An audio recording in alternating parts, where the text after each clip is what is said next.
Hey you. Yes, I mean you, dear listener. Thank you. Thank you for listening to this Warui Deshou podcast. We're so happy to have the pleasure of your company today. If you've listened to us before and like our show, you might be wondering how you could support us, since we won't take your money. This podcast will continue to be free, but if you'd like to show your appreciation, please consider leaving us a rating and review on iTunes, as those help our discoverability. If you don't use iTunes, that's fine too. You can follow us and like and share our content on SoundCloud, YouTube, and Twitter. Additionally, we love getting your feedback, positive or negative. Tweet us at Warui Deshou or email us at waruideshou@gmail.com. Whether or not it gets read on the show, I can assure you, we all read every tweet and email you send us. And once again, dear listener, we thank you so much. Now please, enjoy the show.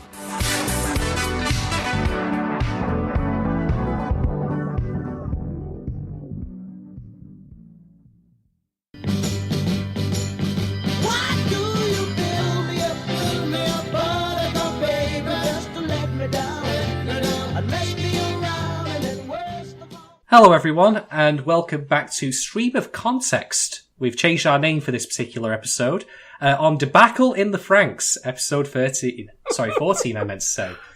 Joining me with today, as always, is my sense of restraint just embodied in another person. It's over there, out of the way, so I can go all in. And actually genuinely nice guy, the Soul Doxer. I just ordered a Reagan swimsuit calendar. But the Reagan I mean is not former U.S. president. I mean the mentor from Mob Psycho 100. I really had no idea how to answer that initially, because I did think of Ronald Reagan. Do you say it Reagan or do you say Regan? Regan sounds weird. Reagan. I think Reagan, yeah. But did you say it was a bodysuit? A swimsuit calendar. Oh, so it came from his war skate line then? Indeed. Hey. Oh, no, that's actually Nixon. Shit, I'm getting my presidents mixed up. Well, that joke fell on its ass. Speaking of things that fall on their ass, though. Darling In The Franxx, episode 14. Now, before we discuss any of this episode, we have some housekeeping to do. Oh boy. And I'm going to say this up front. If you, the listener, are a, well-rounded, rational human being who doesn't insult people on Twitter, particularly production staff and anime you may not necessarily agree with, or tell them to kill themselves, or shit up the responses of fan art because the character that is being drawn is someone you don't like, or acts like a gibbering shit-gibbon in a Discord because you don't like this particular episode, you are free to skip the next 10 minutes or so of this particular podcast. Feel free. You have a pass. You have made the bare minimum necessary to act as a reasonable human being, and for that, I applaud you. If, however, you do not fit any of those criteria, or even one of them, please feel free to stick around, because I have something I want to say. So, this episode is controversial. That is putting it mildly, and having just done a bit of pre-discussion with Doc on our responses to this episode, in which I feel it's absolute dog shit, and Doc, conversely, thinks that it's quite good. In fact, he thinks it's really good. By the way, I'm going to say this up front. right? So there's no mistaking my intent here, regardless of what gets said. Doc is perfectly free to like this episode, and his reasoning so far, while I disagree with it, I get where he's coming from. There is no objective truth to art. Ever. Apart from maybe, that's red. Fine. Great. But then, what do you mean by that's red? Do you mean there's a redness inherent in it? Because that's not true. That's not the way color works. God damn it. But anyway. So, as far as I'm concerned, people are welcome to have different opinions on any given episode of anything they so desire, as long as they can back that up with some sort of critical or constructive reasoning as to why they think that way. That's absolutely fine. We're not racing to the top here in some sort of, all-encompassing world quiz of decisiveness on who's truly right. It doesn't fucking matter. Who cares? No, we're not? Shit. No, we're absolutely not. Throw this out, then. What's my life up to this point, Ben? What even was that? It was my giant world objective quiz on art notes. Oh, it wasn't an IKEA catalogue. No, I don't own one of those. Some assembly required. But that being said, there are certain things I feel I can objectively call out, such as bad behaviour. So, people, generally speaking, from what I've seen, do not like the way Ichigo in particular acted in this episode. Can I say something on the front end of this? As Go on. Someone who hasn't really found out about all the hullabaloo until pretty recently, I'm kind of dumbfounded. Like, why is this even happening? Like, because people are idiots. I mean, it's an episode of anime. Like, have people not really watched anime before? I mean, like, there's anime TV shows where shit happens and heel turns and people go crazy and get violent and destroy relationships. Like, this is not uncommon in stories, let alone anime. I mean, I don't know. It seems like, as much as I liked this episode for kind of breaking out of a rut that Franxx might have been getting into, like, it's not super crazy, you know. It's not like it's a misunderstanding. It's not like they all killed themselves or something truly controversial. You know what I mean?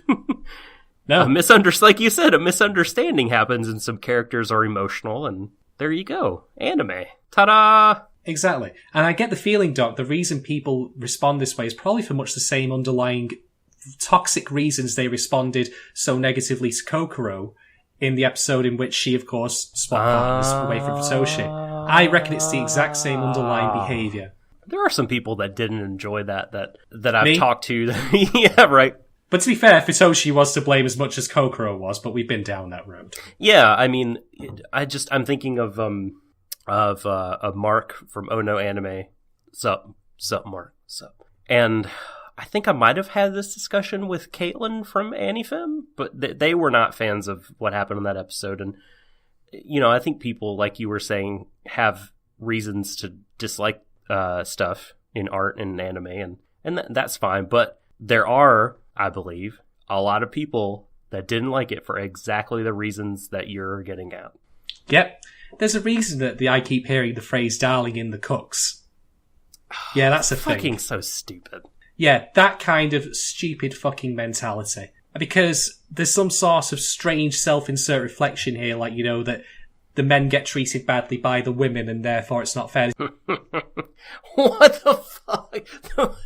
Just so fucking dumb. This is the idea I get. And this is why I've also not seen in any circles anyone giving a hero any real shit, even though... Unbelievable. To me, as far as I'm concerned, he deserves 80% of the blame for what happens in this episode. By the way, when I attribute blame here, I'm not talking in an organic or narrative a way that makes narrative sense. I'm talking because he's a blithering fucking idiot who's also a cruel twat. And I'll go on record by saying I'll explain why later. But back to my original preamble here. So, there are, as you may or may not be aware, Twitter accounts and social media accounts of production staff for Darling In The Franxx on the internet. There is, of course, the Darling In The Franxx official account, and there are certain other accounts for particular producers and staff. I become privy or aware that some people have been sending messages in public, by the way, not DMs, and God knows what the DMs must be like, by the way, that we'll never see. Probably closed DMs. I hope so. I really do. But I've been made aware that people have been telling particular people, like production staff, to go fuck themselves, to go commit harakiri, that they hated them. Like, here's the thing, right, folks? If you act that way on the internet to someone who, Lord knows, is working hard on a show, first off, it's their show. They can do what they like with it. If you want an effective means of protesting what's happening in the show because you don't agree with it, don't watch it. It's as simple as that. Hit them where it hurts. Hit them in the numbers, the viewing figures. Being a whiny, prepubescent piece of shit pissant and making insults and telling people to go kill themselves on the internet, you do not deserve the fucking right to hold a calculator. Never mind a cell phone or a keyboard or any method of communicating with another person who's not physically in the same room as you. You are a fucking heinous piece of shit if you do that. People have killed themselves because they've been told to do so by other people, because they've been egged on to do so. That has happened. People, get depressed because they get people giving them shit constantly because trolling them is a thing. And all this person does is he does his fucking day job helping to make this show. Now, I have serious problems with Franxx. I think it's an underwritten waste of potential. But you will never, in a million fucking years, find me going out there to directly insult the people that have done this. I might make a joke once or twice. I might complain about a legendary director supposedly not living up to his thing. But you will never hear me go actually onto Twitter to directly message them and say that. This is fucking appalling. You all should be fucking ashamed of yourselves if you've done this.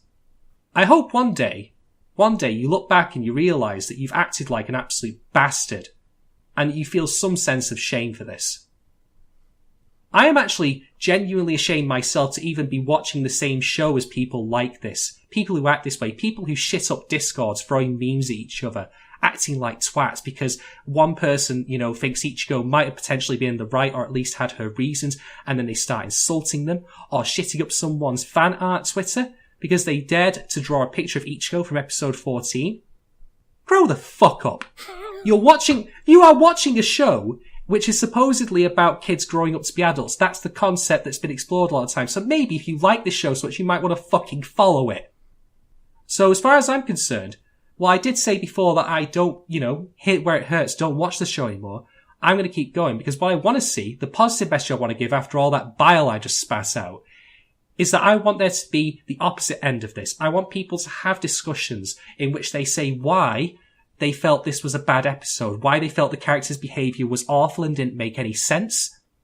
I want people to be at least mature about it. You can have a laugh and a joke for sure. I've made plenty in this Stream of Thoughts series so far, and I will continue to do so. I've got a few that I'm going to throw out later.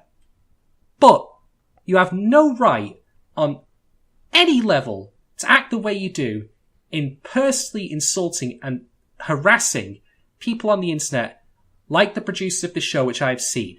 And certainly not to the fucking level of telling them to go kill themselves. That is, Zero Two's the one who has the humanity problem. It's you people who are fucking inhuman. You should go fuck yourselves. That is all I have to say on the matter. I'm sorry to have to throw that out there. I mean, I've been angry at this show before, but I have never been angry like this. This is an anger I reserve for a different kind of problem that I have with people and how people act. So there. Scorched earth. That's all I have to say on it. No crops will grow where this podcast hath tread. No, I'm not taking a soft touch on this. People have acted like twats and they deserve to be called out for it. No, it's 100% true. So I will throw my hat in the ring here. That's not the right phrase for this. Your 2 cents. My 2 cents is I 100% agree with what you're saying, and where you're coming from. I think it is, at best, extremely childish behavior. I mean, at worst, as you say, it can influence people to do very regrettable things and acts of self-harm, and, people should realize that they're talking to people. People should have empathy. I'm trying to cast my mind back to when I was a teenager or preteen, and I mean, I didn't think this way, but I'm trying to imagine thinking this way. I get really, really loving a show and being super duper invested in it, but I mean, this is just not the right way to go. First of all, I think being so invested in a television show that, this kind of behavior would happen should signal that there might be kind of a problem, and you might need to be a little bit more reflective about how you spend your time and, the attitudes and that you're having and responses you're having to media.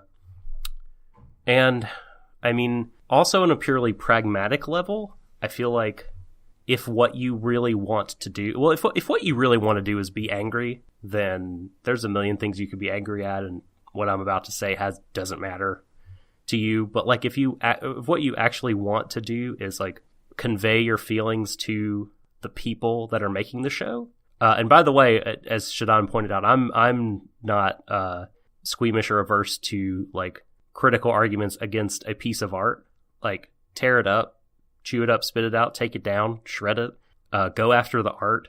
But when you start being incredibly gross, mean, and vile to the artists, I mean, you've crossed the line. But getting back to what I was saying, if you actually want the artists and the creatives behind this to change direction, to not do the things that they're doing anymore, I mean, it would behoove you not to be a huge dick because they're just going to tune you out. It'd actually be better if you, as Shadon said, if you want to protest, don't watch the show.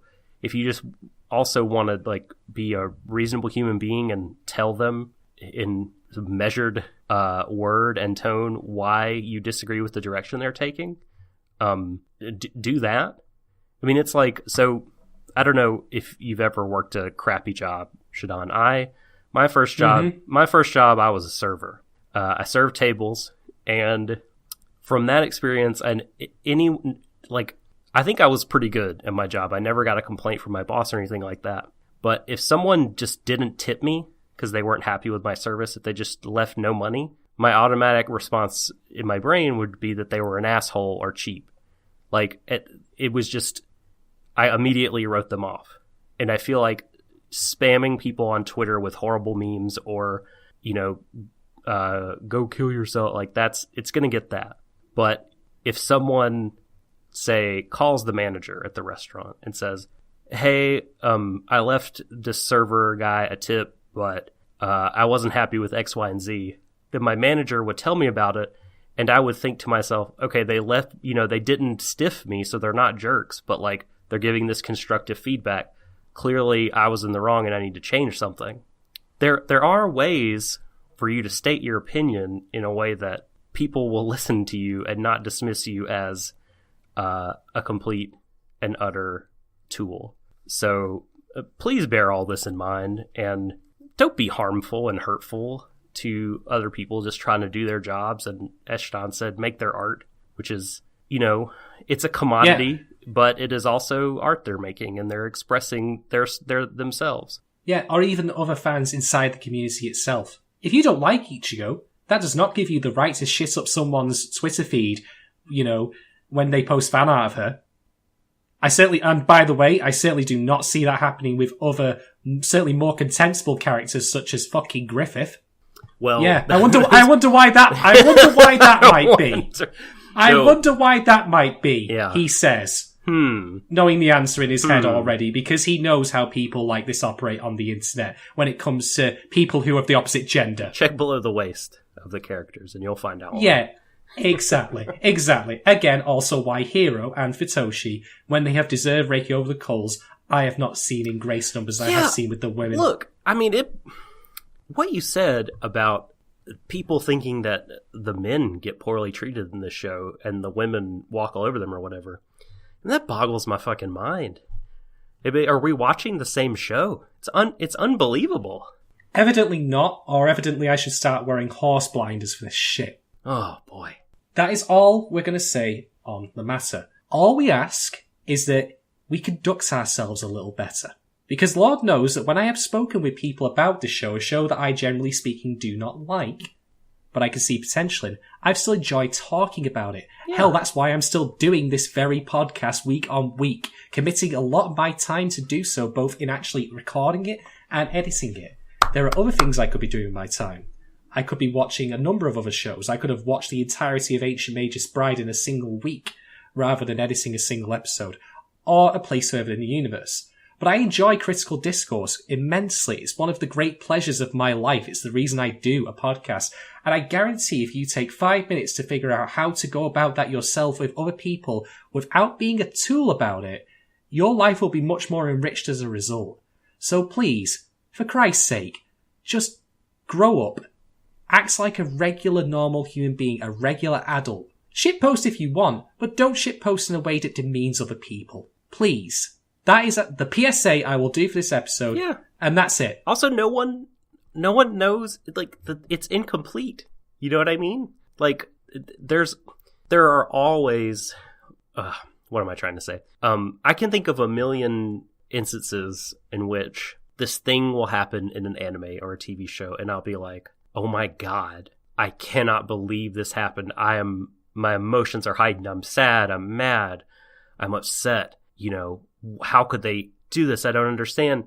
And then given the context of episodes going forward, it either makes sense or is shown to be totally worth it because there's some kind of connected payoff that will have to do with it, some sort of redemption or reconciliation or who knows. So I mean, at the very least, there's this whole thing, you know, this very practical observation that the show isn't done yet. So you never know how this is going to shake out and be made better by context. Yeah, exactly. Right. Okay. That is my anger management therapy done for the next year. I can't recall the last time I've ever actually gotten so vitriolic about such a thing. I mean, you'll never hear me talk about that like a show, not even Mouse. That's saying something. Well, this Mouse is not worth your anger. It doesn't stoke that kind of anger in me, to be honest. No. It can't. It's physically impossible to make me that kind of angry because Mouse, at the end of the day, is something that I took on by myself. I have only myself to blame and it only affected me. Now, that's not to say, of course, I would ever get really mad or angry about some really inappropriate material in anime. Like, if something was just flat out racist, then you would hear me get vitriolic. You would hear me get volcanic. But when it actually comes to harming people's lives and just generally making the world a less pleasant place to live, that's when I'll let the flames out. That's when I will get mad. Anyway, all done. Let's move on. Doc, would you very kindly tell us about who created this episode, who we should actually send nice things to if we find out who they are? Sure. So, I have a source conflict because the tweet that you shared with me, in which one of the production staff was thanking some of the crew, thanked one Mr. Yamada, or no, I'm sorry, it was Mr. Nakamura for directing, and that is neither the series director nor what Wikipedia has listed for this episode director. Now, the episode director Wikipedia has for episode 14, Punishment and Confession, is one Hiroyuki Kaneko, or Kaneko. And if you Google search that, you'll find someone that works in the humanities department at a university in Japan. You know, I have to say, so at certain points with this episode, I really did feel like it was being made by the janitor. Now, that's, of course, not the same thing as the humanities department, of course, not by a long shot. How dare you? It clearly goes to show my line of thinking doesn't feel too far off. Although, of course, I do know that's absolutely not true. They wouldn't have someone from the humanities department running this. That's nonsense. Funny to think about, though. Now, I don't know which Nakamura that the tweet was referring to. So basically, I just kind of throw my hands up at the episode director and who they might be. If someone in the YouTube comments or, you know, Twitter at Warui Deshou wants to shore up my ignorance, please feel free. I would appreciate that.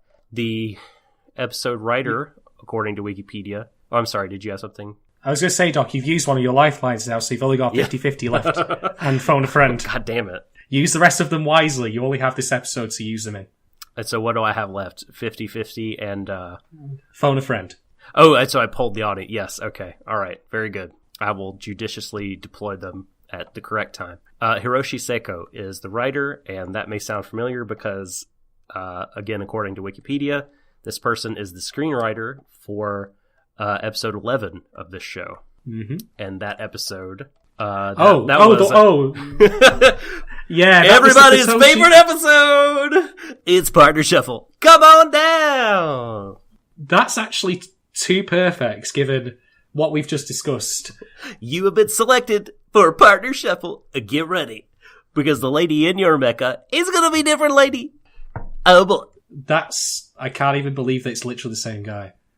Gentle reminder, folks, by the way, don't give this guy shit. Just throwing it out there now that we have made that connection. Thank you. Indeed.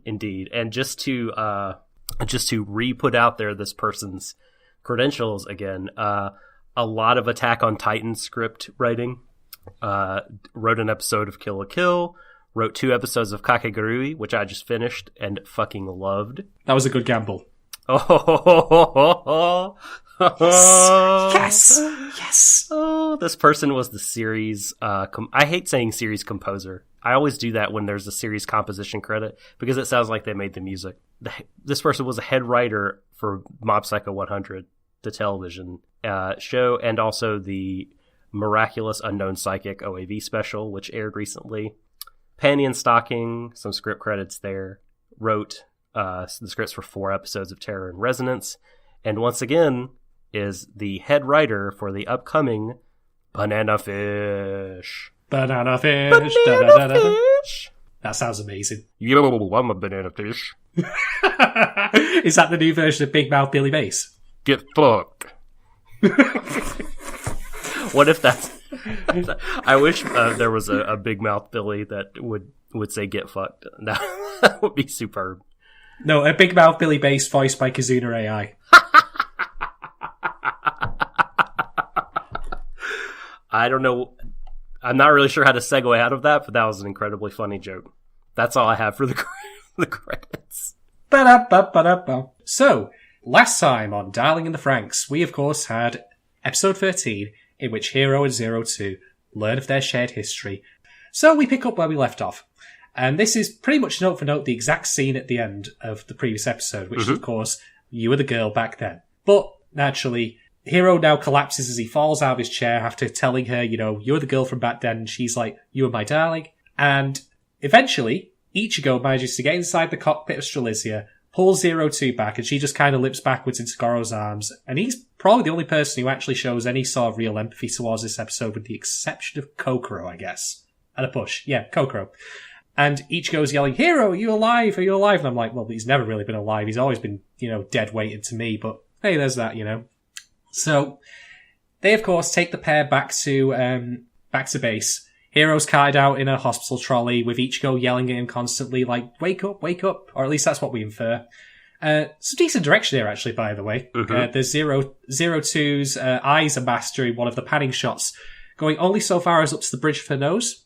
And I thought, that's quite nice, actually, to try and hide how she's, visually how she's feeling to the audience. So, then we go to the OP.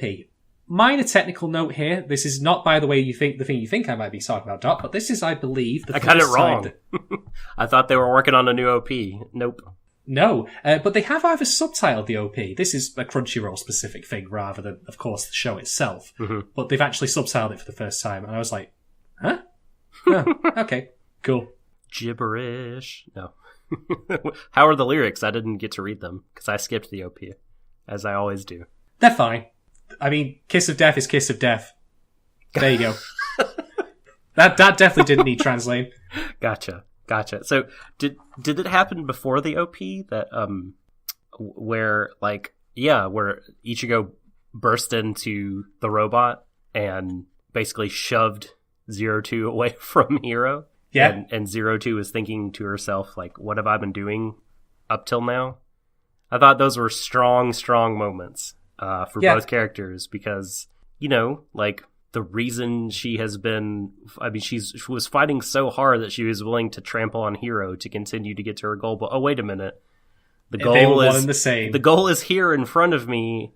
And so, she nearly killed him. What have I even... that's a nice moment for her. Yeah. What's even the point? What... I've been wasting time. I haven't seen what's right in front of me. And it's Ichigo. This is the first of many awesome moments for her this episode. I thought she fucking ruled this episode. She is so assertive and decisive and totally understandable in how she relates to both 02 and Hero and everything this episode. I love it.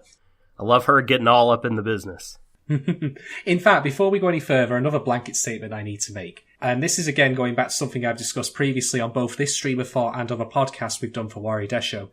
And indeed, I think our, gestating podcast, which we won't discuss right now.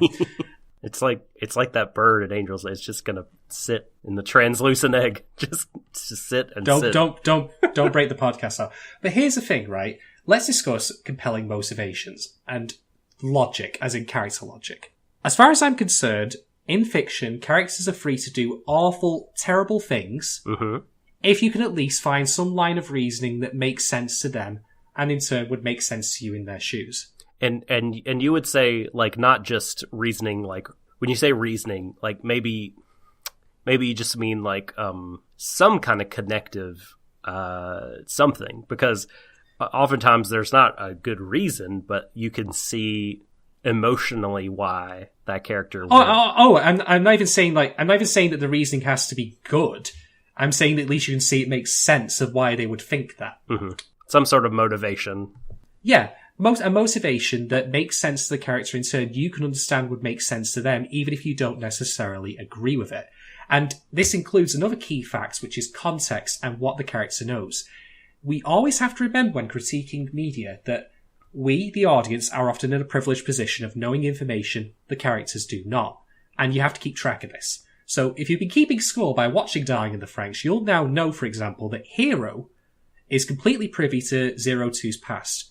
Well, not completely. He's not seen every single little bitty moment of it. But he at least knows what's happened to her. In particular, a key thing that I want to state now, so it's clear for a point I'll make later, he's seen her being tortured. He's seen her being experimented on, firsthand.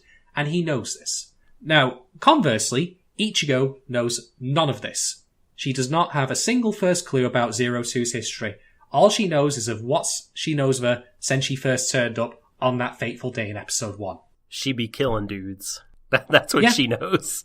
She be killing dudes, and she's rumored to have taken the life of every Stamen within 3 rides together. And Hero's the first and only one to survive this long. For now, maybe he's had an extension on his contracts, I guess. They put right. They put more quarters in. That's it. Yes, he came to the arcade stocked up, but he's running low on tokens now. He used the change machine. Sorification.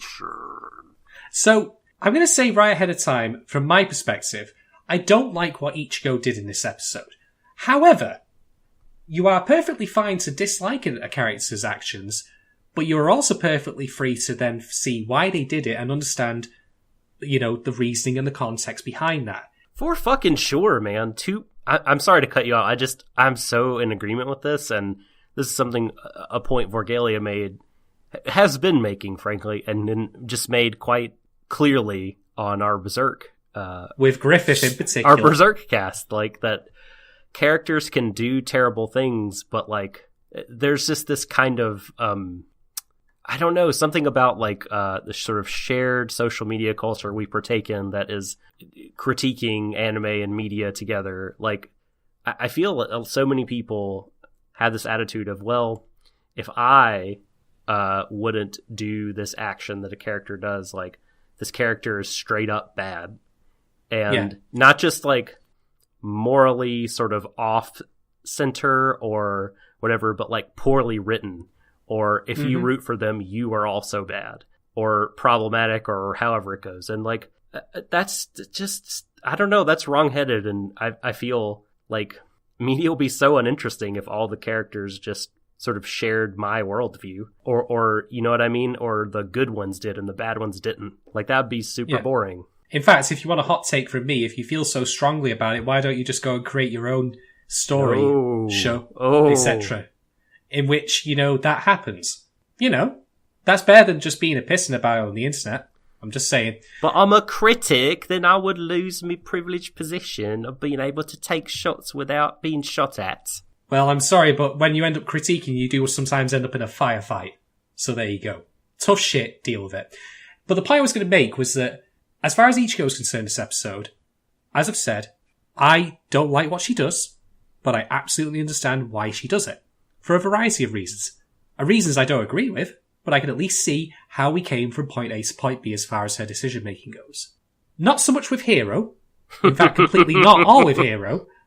And that's why, in my particular case, you'll not hear me so much complain about Ichigo's actions in this episode as I will about Hero's. That's the difference. Because I, in 2 particular scenes, can't fathom how he came to act the way he does. Now, I know on both of these scenes, Doc has disagreements with me, or at least feels differently. And that's absolutely fine. But again, as long as you at least state why you feel that way, and try to not, let your own personal biases bleed into it too much, that's all well and good. But yeah, for those of you who hate on Ichigo, try and consider the context. Try and actually watch the show. Hate on her all you want, but at least understand why she does what she does. Different thing. Oh, and by the way, if I ever see again any sort of meme in which, people say they hate Ichigo more than Griffith, Christ almighty. That's just... Get off the fucking internet. That's just so stupid. I mean, I feel like it's funny just because it's so absurd. Like, how could anyone possibly really think that? I know. It's like doing a triple cartwheel in the mental gymnastics. It's really impressive, don't get me wrong, but you probably should be doing it. Yeah. I'm just saying. So, back to the episode. So after the OP, we cut into Nana and Hachi, Mr. Crew Cut Man. Nana looks like she's really bored playing Hearthstone on her iPad. She does. I also feel like the character animation, like that, just the character acting, through the drawings is actually pretty good. Yeah. In that scene. It's also just for a little, for a little moment there, like it was conveyed really well how sort of like she was, Yeah. Basically, why I feel like I would have had her same expression if I were watching the show on that iPad. Hearthstone, by the way. Yeah.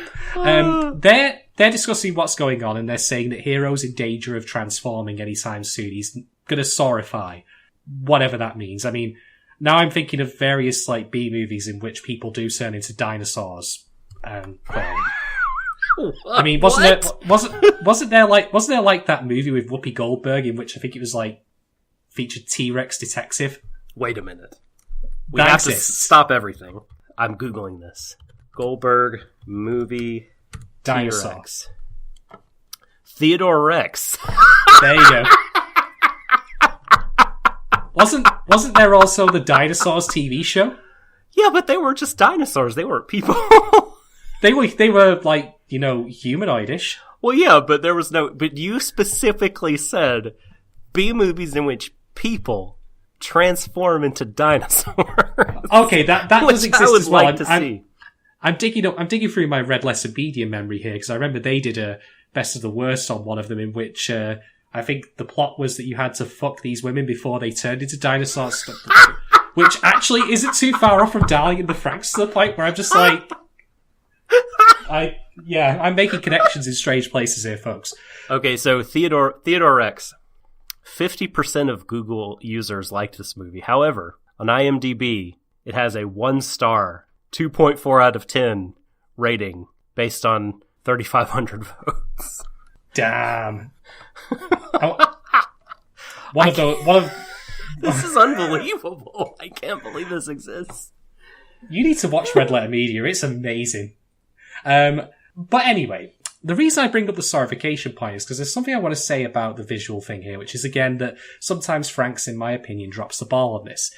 If Hero is that close, if his blood is so saturated with yellow citrus flavored blood cells, whatever they are, why are we not getting any visual indicators that that's about to happen?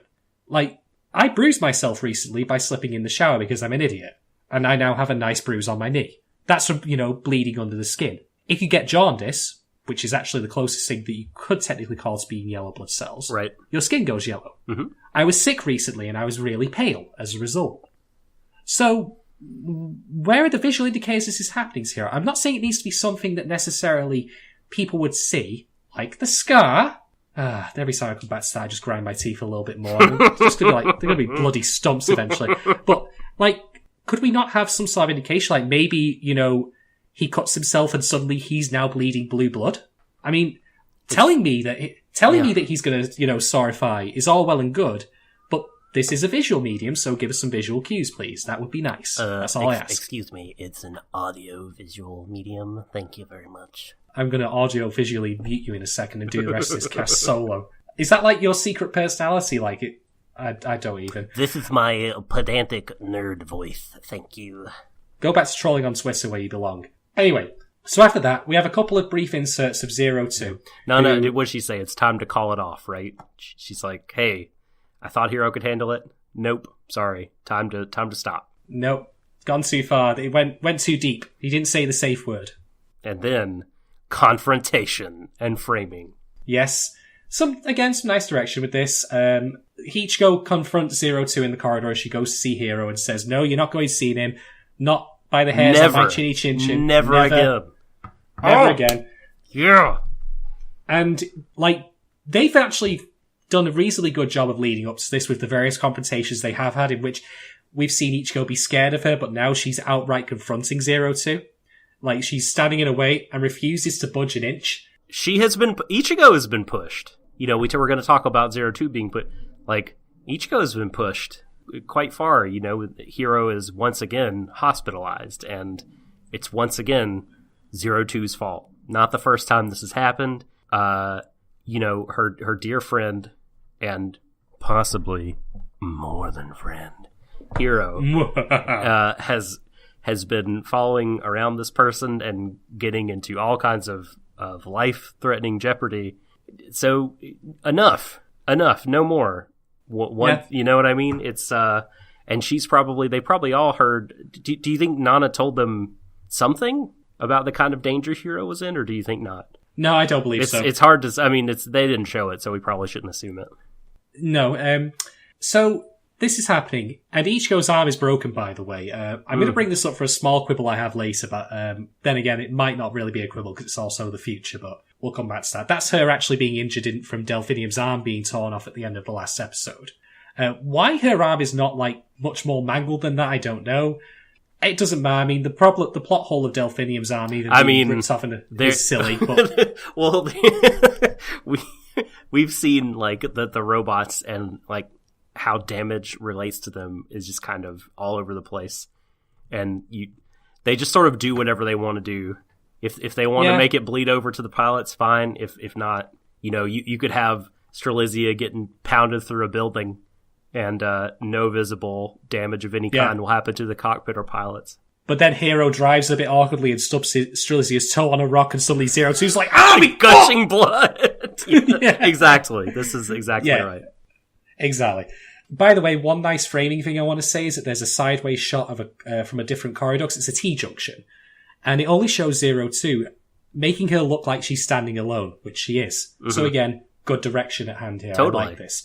Can you imagine, by the way, being Ichigo and, like, entrusting, like, the person you care about most to someone who you deeply distrust for months and months, and you've heard nothing but bad things about them. They've hurt your cared about person. You've tried to ingratiate them into the team. I mean, she really has tried.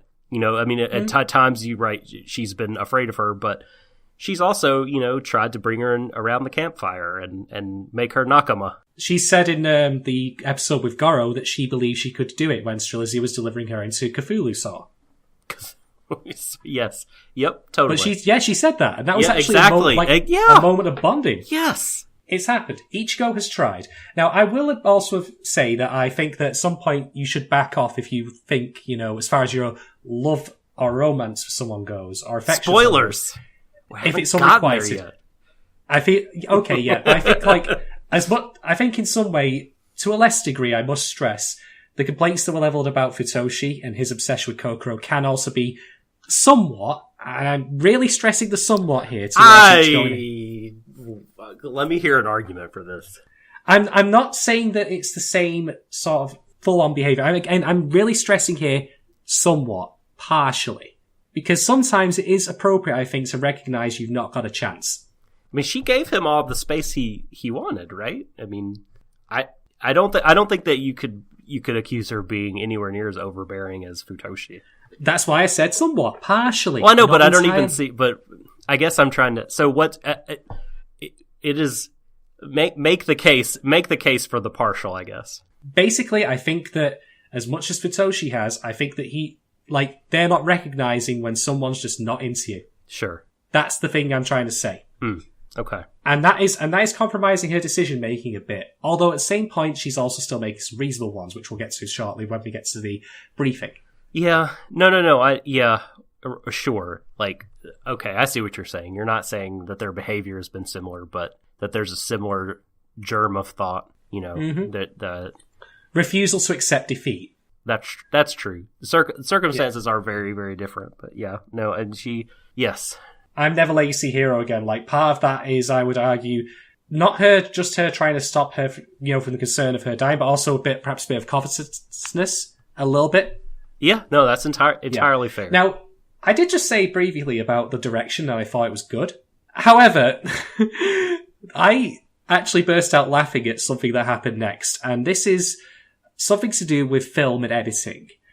Now, I'm not really all that familiar with film terminology and editing terminology. I mean, I know what the Kuleshov effect is, and this isn't it, by the way. I'm just mentioning as an example. I know what shot reverse shot is. I know what cuts are. You get the point. I don't know what the term is for this, but here's the thing, right? We have, I think the ending of this confrontation is of 02 looking directly at Ichigo from her perspective. Like holding her by the hand or something, I believe. Am I right? Oh, gosh. Well, let's say that you are. All right. Actually, I'm looking at the frames. It's just 02's balled up fist. Uh-huh. So we then cut to someone waking up in a hospital bed. Oh! I know what you're saying. I know exactly the thing you're talking about. And because it flowed from that previous scene, I thought this was Ichigo waking up in a bed. I thought she'd just be cold cuts. I thought 02 was waking up because the first shot was of someone looking up at Ichigo. And I was like, wait a minute. What the fuck just happened? I really thought 02 had just backhanded her. Uh-huh. And knocks her the fuck out. I do remember this, absolutely. And I chuckled my ass out. It was so funny. By the way, this whole episode, like beginning from the shots they reused from 13, I feel like all the way to the end, really. They really, the animators crushed it with 02's expressions. Yes. You know, they ran the gamut of like steely-eyed, I'm holding it in, to like deeply hurt, to like anxious, to angry and vengeful, like just everywhere. And I thought they really, really killed it. I mean, it's hard not to feel for the character when you see visually through her face. It's well communicated how hurt she is. Yes. No, I agree. Again, it was what my complaint is always with Franxx. I mean, broken record here, marking of one on the notches, on the wall. The tally chart you've all got going at home here, tracking how I feel about this show. Generally speaking, apart from some hiccups such as that editing thing there, where what they really should have done was have an insert shot of like Hero being out cold, like an overhead shot, and then cut to the first person thing, just to break up the two things. So it doesn't, the transition doesn't infer it's Ichigo who's waking up there. I mean, mind you, that was really funny, so I think actually it should probably stay just as a goof. It's not a major problem. It's not like problematic for the show, but I just found it funny. But my point was that generally speaking, the technical aspects of this show, I think, are always really good. So my complaint, as always, is the scripts and the writing. Mm-hmm.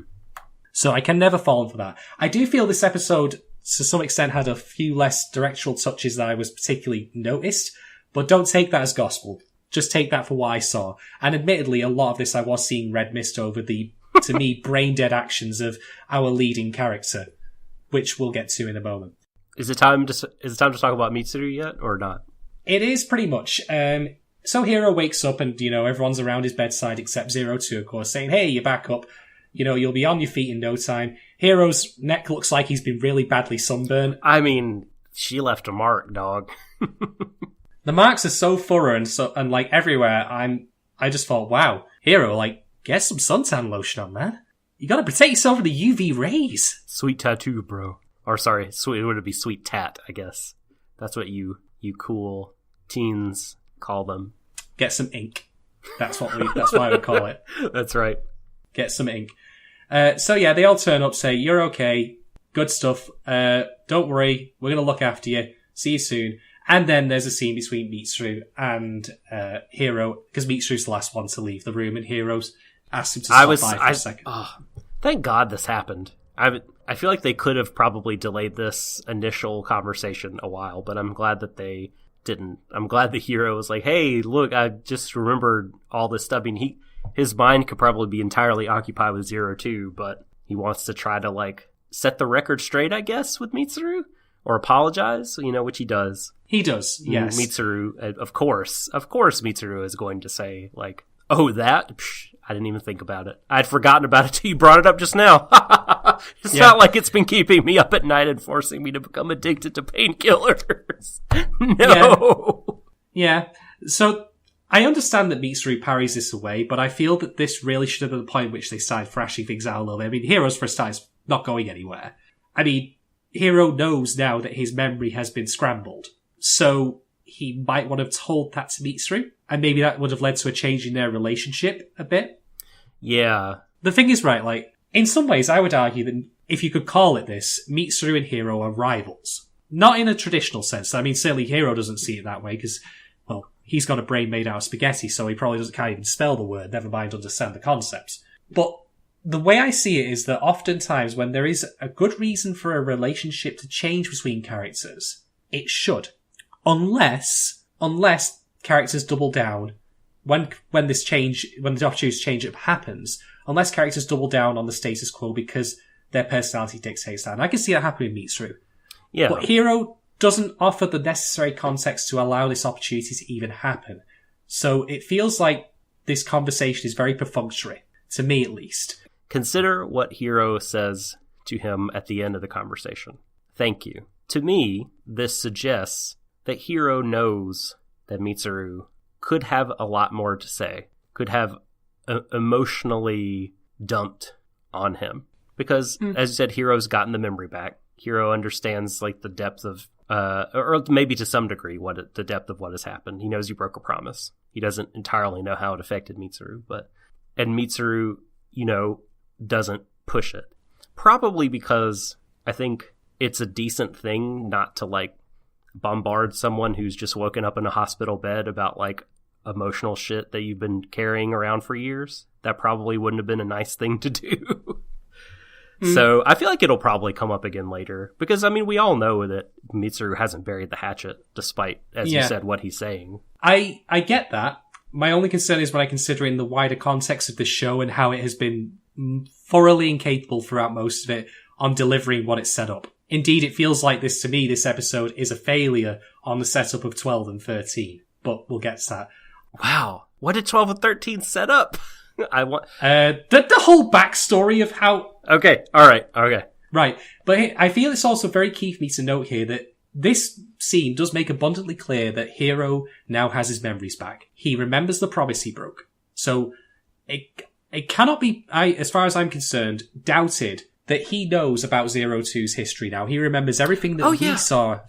Mm-hmm. Yeah, and I'm laying this out now because this is key to the biggest complaint I will have later. Maybe it can be doubted. I think it's more reasonable than not to agree with what you're saying. Cause like, it just makes the only doubt I have is those narration changes. Like, is that because like was 02 narrating things only she could say? I mean, like we just fucking don't know. And it's probably more likely than not that they both saw all of those things. Yep. And I'm also pointing this out because Hiro does act on the information he now knows to ask Mitsuru about the promise. Correct. He takes action on this info. And as far as I'm concerned, on the bullet point list of things that he should be telling people about with this new knowledge, much as I think that they do need to thrash out their issues, the thing with Mitsuru is dead last. Bear all this in mind for a future scene, folks, because I'm going to get pretty mad about it when we get to it, with all this context I've given. So, after all that, we get some sort of like brief flashback of Hiro noticing that his aptitude scores were going down. I mean, I don't know. Do you reckon he would do well on the SATs in your country? I'm not so sure. Fuck if I know, man. Man, I'd take great pleasure in graphing his scores. Meow. Oh, the humanity.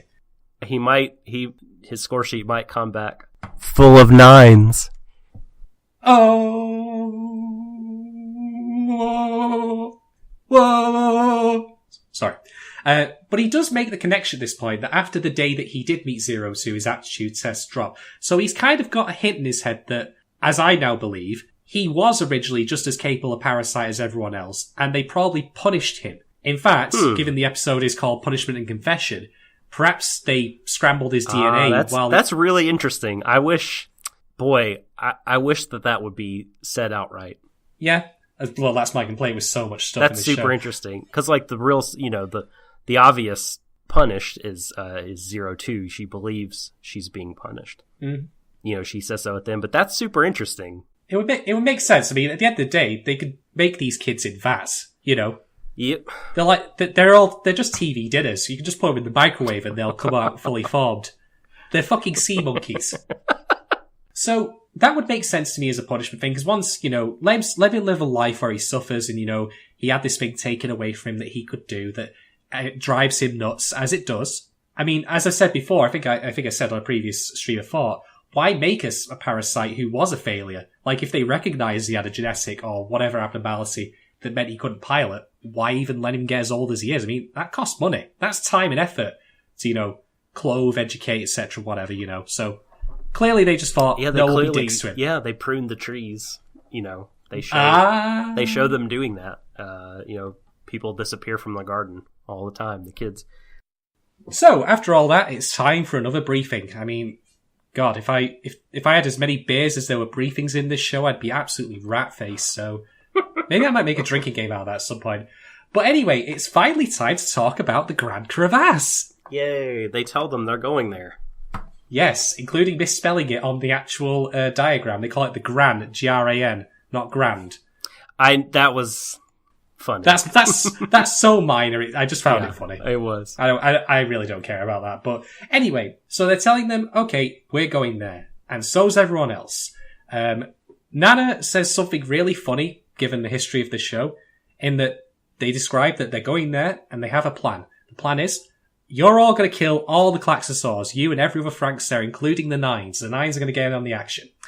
And she says, unlike other times, the enemy will attack with numbers. Great. I know where you're going with this. Nice one, Nana. So how many numbers are we talking here? Are we talking like... half a dozen, at least.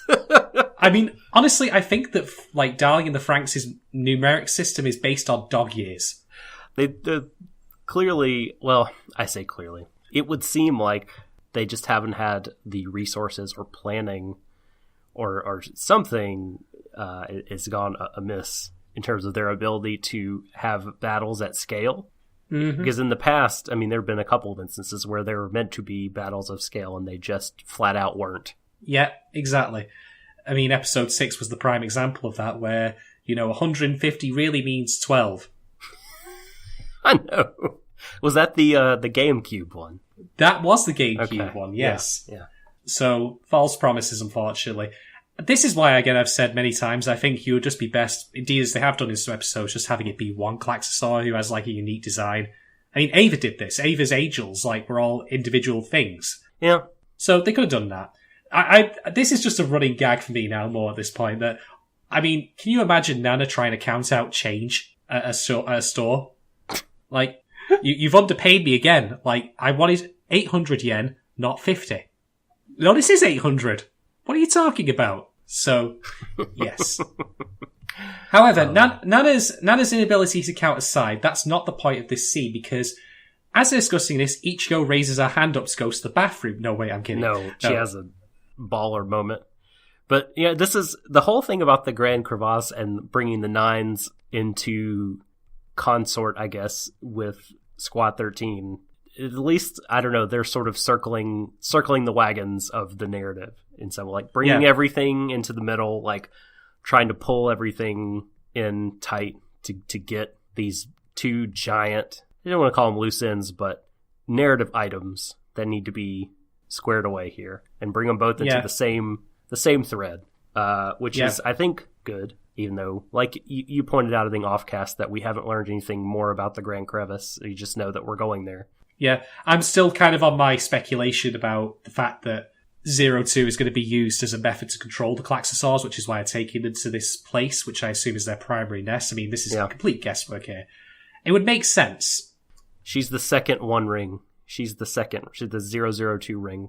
They have to throw her into Mount Doom, to Mount Klaxosaur. In fact, I've just had a thought. Pitch idea, right? I previously said that, that the bad guys would get 02 to control the Klaxosaurs. What if she just goes completely apeshit and they can't control her or the Klaxosaurs and they start going feral and attacking en masse? And then they need the human connection to bring her out of it. There's your endgame, folks. I'm putting that one on the board. That's another theory, and I'm going to see if it There's a live pans option. Out. Yeah. Yeah. But Ichigo says, remove 02 from this unit or we don't go. This is a collective decision, you fuckers. I was pretty much. Yeah, girl. Oh, I love it. Now, here's the thing about my thought process when I watched this particular scene. I immediately thought, why? And you might say, wait, what the fuck are you talking about, Chaz? What do you mean, why? You know why. And I'm like, no. I'm talking about pragmatism here, because Hero's benched. he's not going to be able to pilot with Zero Two unless they pull the thing where she kidnaps him or something. I mean, she could do that in theory.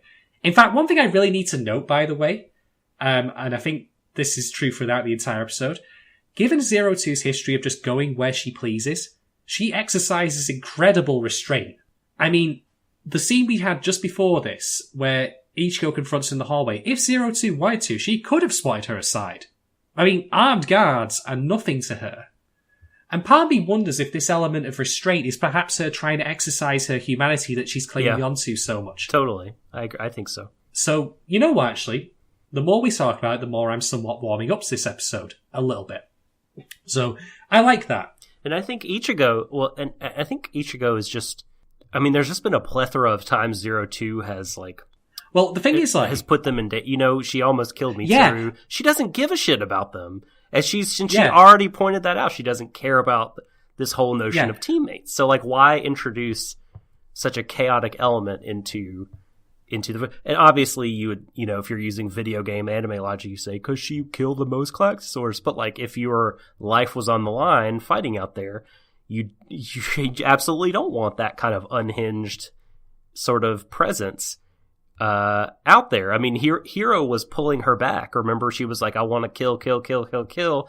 And she was going to do these things that endangered the whole unit by breaking formation it was maybe 1 or 2 episodes ago. And Hero had to pull her back. She took Delphinium's arm off. Indeed. So if there had been more sustained combat, that could have been quite dangerous. Apparently. I say that because, again, this show's not really conveyed that well. The point I was going to make, though, was that, like, as I thought about it, though, Ichigo is the leader, and I think she's making a reasonable decision here. Now, hear me out. Hey, you got no argument from me. Hear me out here, folks, right? Disregard, firstly, anything you might think about Ichigo's personal feelings in this. Zero Two is, as we've seen before, confrontational, agitated, and wild, essentially. Who knows what she's going to do? So I think that taking her out of the equation, if only so that she's not actually with the rest of the group who are obviously a bit uncomfortable with her presence now that she's acting like this, I think that's actually a reasonable decision for her to make as a military leader. They need to be focused. Mm-hmm. I mean, they do have a big battle coming up here that they've got to focus on. And Zero Two loitering around in the run-up to this, because there's much like with episode 6, a 27-hour, like a long time before they get there. So this is the calm before the storm, part 2, Electric Boogaloo. I shouldn't have laughed at that, but I did anyway. I'm an easy laugh. I'm so sorry, Doc. So taking her out of the equation and having her go elsewhere is, I think, a reasonable move. Quite why Zero Two, by the way, isn't actually sent elsewhere away from the boarding house is beyond me, but I'm going to blame Nana for that, not Ichigo.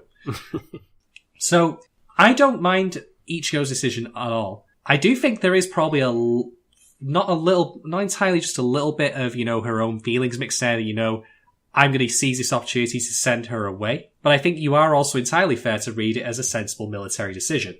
Yeah, I think that's why she's probably so forceful about it. She wants it to convey that this is an official capacity decision that I'm making as the leader, not a whim. It's not a personal favor. One thing I will say as well, by the way, is just to speak to future potential for this show if they wanted to go for it. If Zero Two does come back and they make amends, because I'm fairly confident, by the way, that the team will eventually learn of Zero Two's past. It could very well be that maybe they'll make a character moment for Ichigo where she confesses that she did make this decision purely for personal interest, because she wanted Zero Two out of the picture. Maybe. But I think your reasoning that you said earlier was quite sound. Yeah, follow my line of thinking here, though, Doc. I say this not because I want it necessarily true, but because I could see what they could do with it in that she could then confess that she was wrong to do so. Because if it is just strictly a personal reason that she's doing this and she's just masquerading it as a, military decision, then that is wrong. And that could be a moment of character growth. I think the thing to probably apologize for then would be the, throwing her off while in Strelizia and saying you'll never touch him again. I mean, that's the, if there is going to be an apologetic moment, that's probably where you do. I feel like she won't regret the military decision. Well, again, I'm just saying if she then revealed that it was entirely for that reason, and then she could bundle that in with apologising for other things, have the two come to an understanding. Did you see Goro during these scenes? Yes, I did. He was unbelievable. He couldn't make eye contact with anyone. He clearly wanted no part of this confrontation or any of these heightened emotions. Like, yeah, he didn't. Anytime that they were talking to 02, he just looked away. He looked down. Like, I think he could talk to Hiro eye to eye, but like Ichigo and 02, nope. Nah. he was keeping his head down. So it turns out that this request is perfunctory because they were going to send 02 back to the Nines anyway. 02 doesn't take very kindly to this, but much unlike the other times in which they had guards in that very same room pointing lasers, and eventually she capitulates, or at least doesn't take any direct action. Zorome even stands up to her and says you're not going to his room. So then we go to Hiro. Turns out that they've got Miku watching him, so that way he doesn't, run off and go find her. Guard Miku. Whether or not Miku is the best person for this is up for debate, but I at least appreciate the forward thinking they had in recognizing, we should do this. Yeah. However, this also did have a very funny insert shot where I just thought, you guys are out your fucking depth here. Which is that as 02's like moping back in the boarding house about how everyone's getting in her way, which is a legitimate complaint. Like, people are putting barriers up at every chance she gets. Yeah. We got an insert shot of Zorome and Futoshi guarding the corridor with brooms. And I'm just here like... So good. I'm like, you've got no chance. You would not be able to fight off ROUSs. Rodents of unusual size. You've got no chance of beating this woman who has kicked the shit out of numerous armed guards with brooms? The fuck? Who the fuck do you guys think you are? Shaw the fucking dead with a cricket bat? God's sake. Yeah. And she, as you say, she stuffs it down. Yeah. She holds the restraint for now. So, back to Hiro's hospital room, and this was a bit of wonky bit of editing because he's looking out the window after opening the curtain. The door knocks and opens, and he somehow teleports into the bed from the window. Oh, I think... I think I know what you're saying, but It was funny. He clearly doesn't want anyone seeing that he's trying to figure out how to escape. But yes, it did happen very quickly. A ninja-like hop under the covers. Yeah.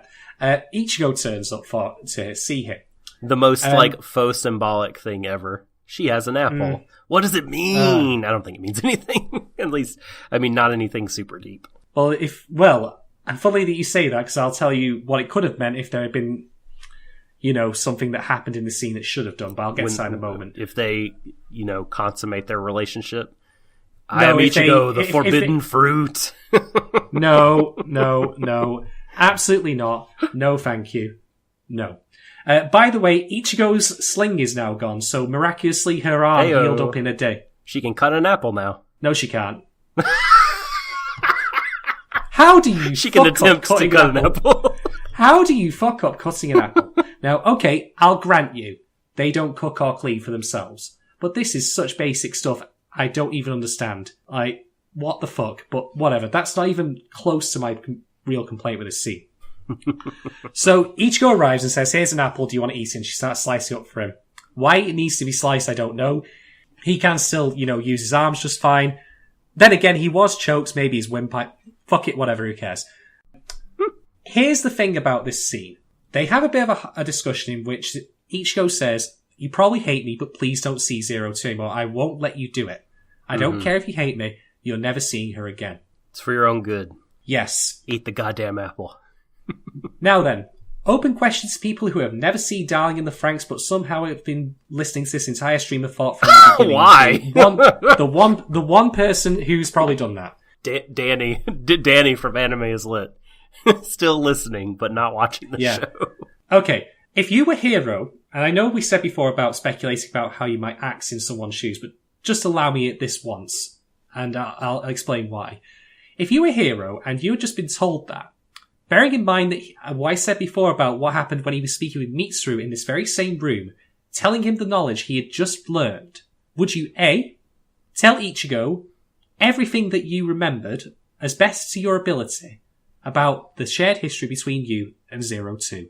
In particular, how she was tortured, how she looked originally, and what happened to you and her after you were found out after escaping, including the memory scrambling, and also the suspicion you might have that you were tampered with so you can't pilot Franxx anymore because your aptitude drops, funnily enough, after that day. Or B, do fuck all.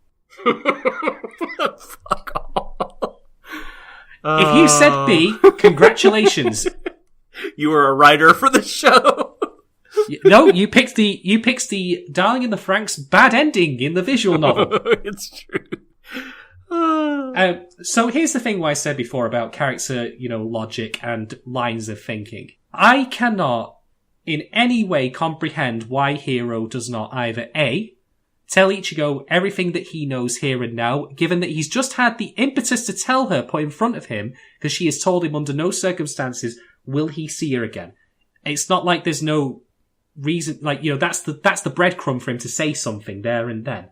Or B, why he does not in his head, bear in mind inner monologue is a consistent thing in this show, question if he should say it, but then chooses not to. Mm-hmm. I would not mind him not telling her if he actually had a reason that to him made sense as to why he shouldn't.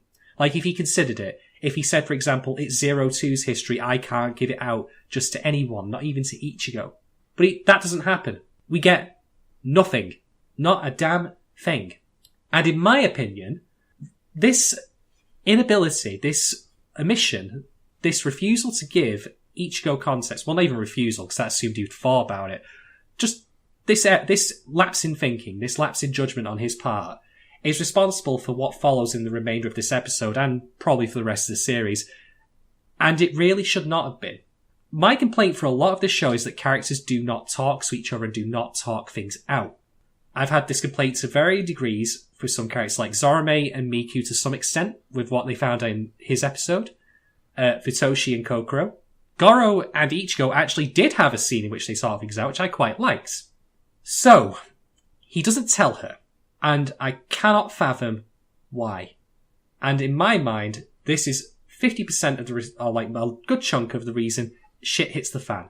Well, couldn't it be what you just supplied, that the monologue that we don't get to hear? I'm not. Well, that's saying we don't hear it. Well, yeah, I'm not saying that you're wrong about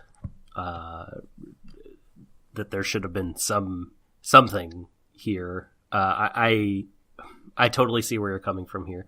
But I don't know. I don't know if I can explain why it didn't really bother me so much. Like, it is certainly consistent with his and everyone's behavior. As you say, it's becoming clear that whether or not it's unintentional, something that's just being written into the show and it's a product of the writing, or it's meant to be a product of an in-universe how the kids were raised, or how the writers think kids relate to each other, or what. But like, yeah, people don't really talk to each other about this sort of thing on the reg. So I get it though. I get why it would bother you, but it just didn't upset me. It didn't bother me. Everything's set up here for him to say. Even the lead-in from Ichigo, as I say, of her saying to him, "Nope, you've never seen her again. No fucking way, sunshine." If he wanted to see her so badly, I would have at least asked him to try. I'm not even saying necessarily that Ichigo would have then been swung around. Maybe she might have written off as delusions because he's, just come out of the Strelitzia mind. Probably, yeah. I'm not saying necessarily that he had to be successful, but I at least wanted him to fucking try. If he cares so much about 02... He's not a talker. He didn't reveal the techno cancer to anybody. He's not a talker about... except for Goro. Only because he saw... You know what I mean? Yeah, that's true. Yeah. He wasn't like, let me tell you my secret. He's, not a big opener-upper of the feelings. To be fair, though, characters don't notice things when they happen in the show, like the techno cancer. I'll tell you what, right? If 02 turned full red, like red-skinned as she has done in an adult form, I don't think anyone would even fucking notice. I can't argue against that. No, because everyone's blind as a bat. So, just bear that in mind, because what follows from this is awesome. A misunderstanding. It's fucking awesome. Great. I hate it because of this very reason. Television. The drama. It would be great if it, wasn't built on the shakiest of foundations, because one character is a fucking imbecile. I mean, that's the thing, I like what follows in a vacuum. Don't think too hard about this. It's just anime. Just go with it.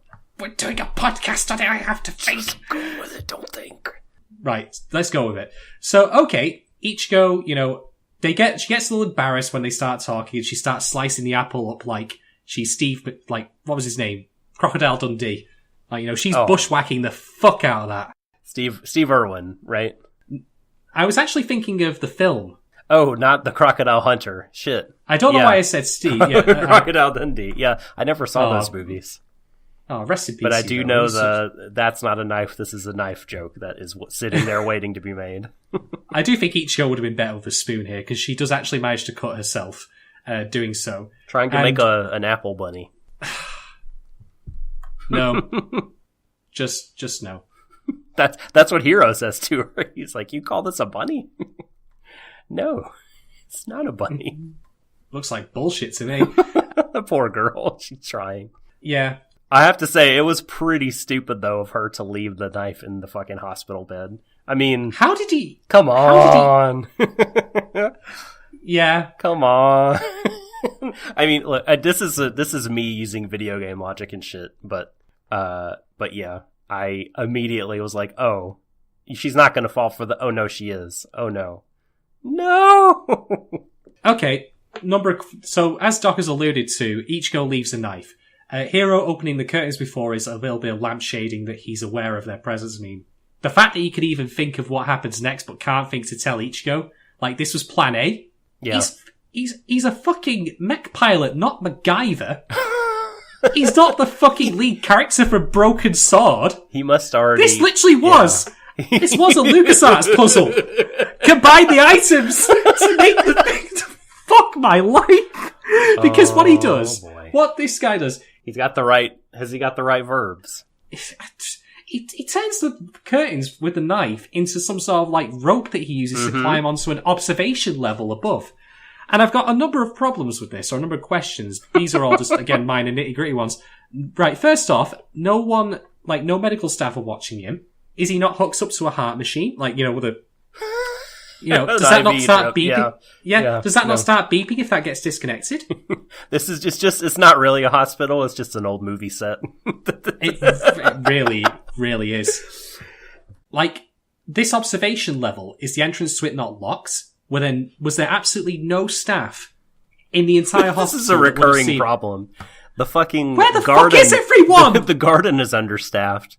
So, and then, of course, also, this room is too. It's really quite something.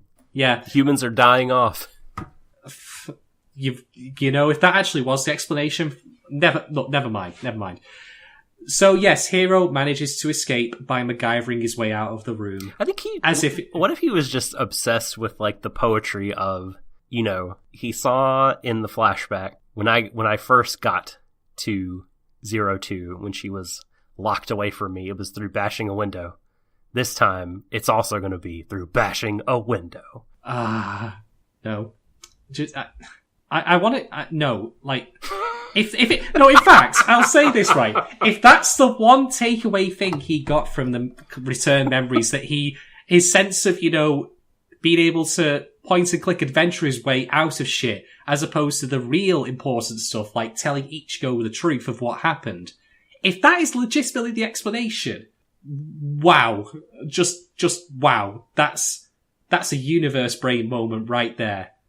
Get your memories back, and tell, Ichigo the truth is the lowest tier. Get your memories back and use it to Spider-Man your way out of captivity is the galaxy brain moment. They say that a hero could save us. I'm not gonna stand here and wait. I'll hold on to the wings of the eagles. Watch as we all fly away. All fly away. I'm gonna turn into Spider-Man from Spider-Man 3, where he turns emo and just starts dancing down the street. You've driven me mad. Okay, so moving on from that, back to the boarding house, and 02's had enough. And she starts wading through the team like they're nothing, because what else did you expect? I mean, I know Zorome's good with a broom. We saw that at the end of his episode. But he ain't no Lancer-class servant. No. He ain't fighting back against this. Does she, knock Goro against the wall? Who drops the coffee mug? I don't know, but she definitely cold cocks it against the window. Yeah. Somebody gets, hit into the wall. And then finally they're like, well, if you're going to start hitting fools, we can take you to see Hero. It's all good. I actually feel sorry for you. Don't you, Kokoro? Oh, yes, I feel sorry for you, too. All right, cool. Let's all go see Hero. We'll take you there. Just to talk. Yeah. Just to talk. Yeah. Oh, wait. Oh, no.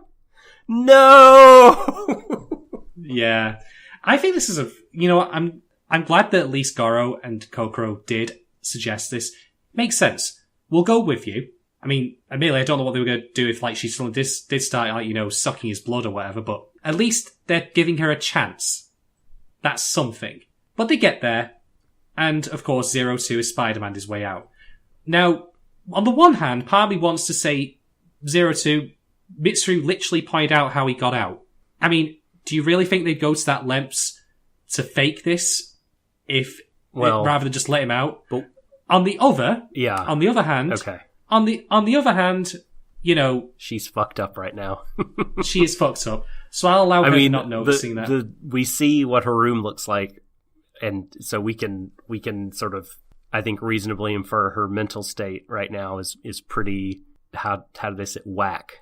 Yeah, she's in a bad place. Very By the way, so. Nice use of lighting here, because it's now nighttime and no one's in the room, so it's really dark. Mm-hmm. And of course, there's a prelude to what happens next. Oh shit. Which is fucking stupid, but I at least like the... Oh shit. I like the crap behind it. Hero, by the way, somehow manages to teleport back to the... How far is the hospital from the... Whatever. Doesn't matter. Because he gets there, and somehow he gets back in the space of time that it takes 02 to, like, knock out most but not all of them. Like, is it literally just down the road? What does the Google Maps route look like for this? Yeah, is it walking distance? He sees her room, and then he stops to look at the hand mirror that is broken. He's like, oh no, she must really be messed up. She broke the hand mirror I gave her. As opposed to any of the stuff that he might have learned about her past to confirm that she's always been messed up, the very thing he... idiot. Anyway, so he gets back to the hospital room. By the way, again, no adults anywhere intervening in this, knowing that something's up, despite the fact that people are being thrown around, whatever. No, yeah, it's Dr. Franxx's experiment. Let them all kill each other. Well, that was a failure. Would mark it down the book. Experiment long. If there ever is an English dub of Darling in the Franxx, I really want that to be like the kind of voice that he has. That he just sounds like the medic from TV. Yeah, get 02 and put her in the mech. Fucking hell. Okay. Nana, here to... Nana, come here. Bring your sweet tail over here. What a jerk. Show me that tush. It's not after I get to use the word tush. You like the way my cold claw feels on your heart. Wait, no, don't finish that sentence. Good. I'm very glad you did not finish that sentence. Anyway, so yes, Hero gets back, and 02 is looking like she's about to, choke slam Ichigo into the floor. And at this point, 02 is... We have the red eyes again. She's snapped. Yeah. She has snapped. Laughing maniacally, saying, like, you humans are so weak. Like, referring to them as in, like, I'm not. Everyone is in a heap on the floor. Yeah. I think previously I've discussed the idea of self-fulfilling prophecy. Specifically, people telling you, you're, like, you say to someone, you're a fucking idiot, and you keep telling them that, and other people keep telling them that, then they'll just give in. Well, alright, everyone believes I might as well act the part. Can't beat them, might as well be the way they see me. And I think this is what's happening to 02. She's now past that line where everyone thinks she's a monster, so, alright, fine, I'll play the part. Mm-hmm, why not? Mm-hmm. I mean, she knows she's going to be shipped off tomorrow, like, it's kind of, yeah, I mean, she's been pushed beyond her limits at this point, and as we said, she's in a bad place, and, bad things happen. Very, very bad things that are, many of them are not entirely her fault, despite, like, that behavior she's displaying being, wrong. Mm. The things that, a lot of the factors that led up to it were not her own doing. No. So, Hero comes in. Ichigo drops the floor. He's like, Ichigo, like, are you okay? And there's a brief insert shot of 02, like, a look on her face, because he's going to each go first and not her. Oof, yeah. That's like, that was a moment. It's like, like you could see in her head, like, snap a little bit, like, what? You're going to her? What? Yeah, exactly. Here's what follows. Here, to me, is the crowning moment of dickheadishness in this entire show thus far. The gold star. Yeah, he's the gold medal he, on the stand hero of being an absolute swat. So 02 says, "I want to speak. You said speak your mind with me, and here I am. Let's just talk and talk." And I'm like, "Yes, let's talk and talk." Okay. Maybe. No, I'm kidding. In this heap of bodies which I have made. Not right now, of course. Let's have a cup of tea and a biscuit. I have to say, it's very convenient, by the way, that they're all actually in hospital when they've been injured like this. It's true. That's pretty good. Yeah. But yes, Hero, to the girl of his dreams, the girl he's been chasing, says... I'm trying to find a specific frame here so I can get the exact words so there's no mistaking it. Where the fuck first he just like, why did you do this? And as you said, she said, well, I want to talk to you like you prompted, which, you know, before she was like, fuck you. Remember, she was like, a couple of episodes ago, Hero had came to her and said, hey, remember I said like we should talk to each other? Like, let's try that. And she's like, nope, not worth it. You know, she's got her own shit. But now she's like, let's actually do this. I wanted to talk to you, but they wouldn't let me.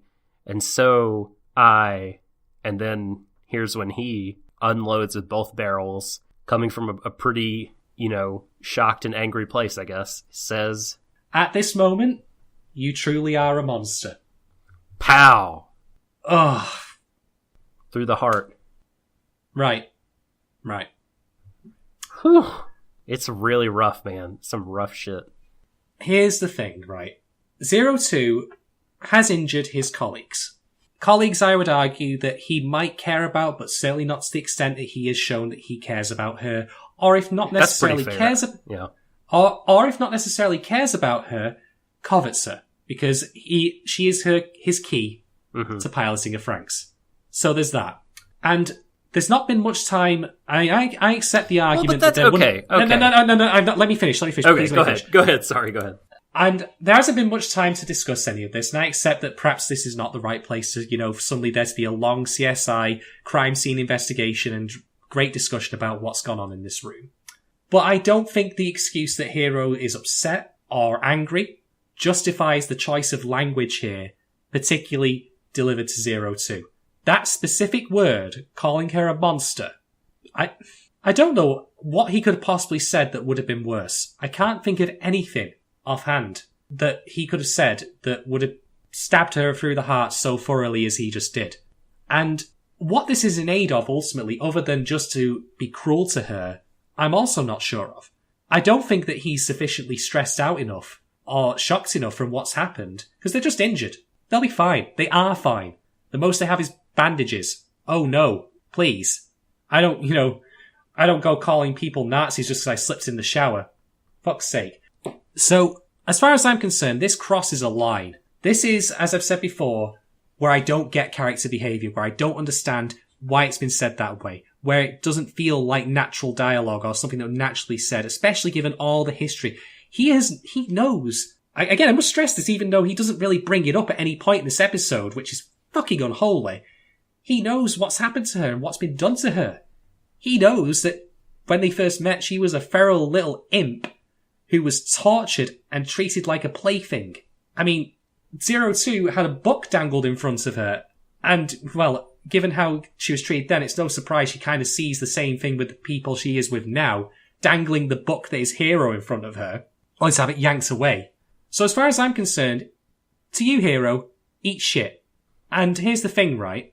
This drama here could have been completely avoided had that happened earlier in the episode where Ichigo at least been told about it, or at least there would have been some justification for it then happening because at least he tried.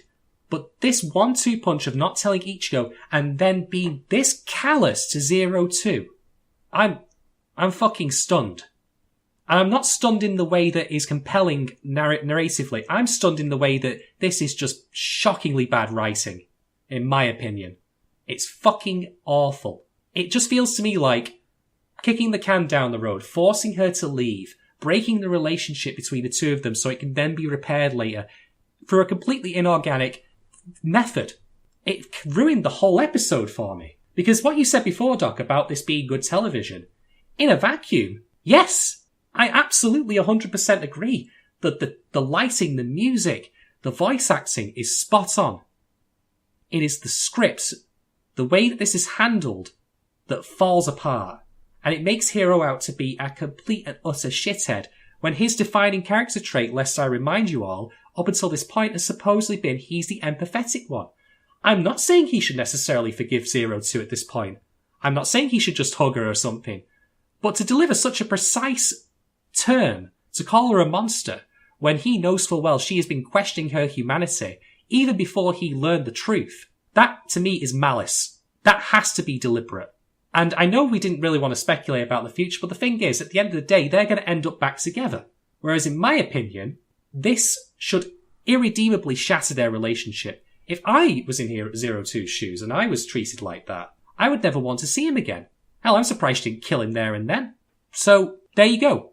That is one of the other big reasons I didn't like this episode. I thought that Hiro's line here was just cruel. And it was cruel in a way that did not make sense for his character to do, given what he knows. Both in that moment, and what he's learned from the revelations of the previous episode, and everything he's learned since then. I cannot fathom it. It's just shit. Would you dance if I asked you to dance? Or would you run and never look back? Would you cry if you saw me crying? I'm totally bopping my head right now. And would you save my soul tonight? I can be your hero, baby. Oh. Okay, I'm gonna stop there. I was actually thinking more of Bowie then when you started that. Oh. Just because I wanted to think of something good. This is an Enrique Iglesias hero. So I would like to respond to your statements. Wasn't that Chad Kroger song you referenced before also called Hero? Yes. Oh, this is why I'm doing this. I feel sick. But yes, please rebut. Please send me your rebut.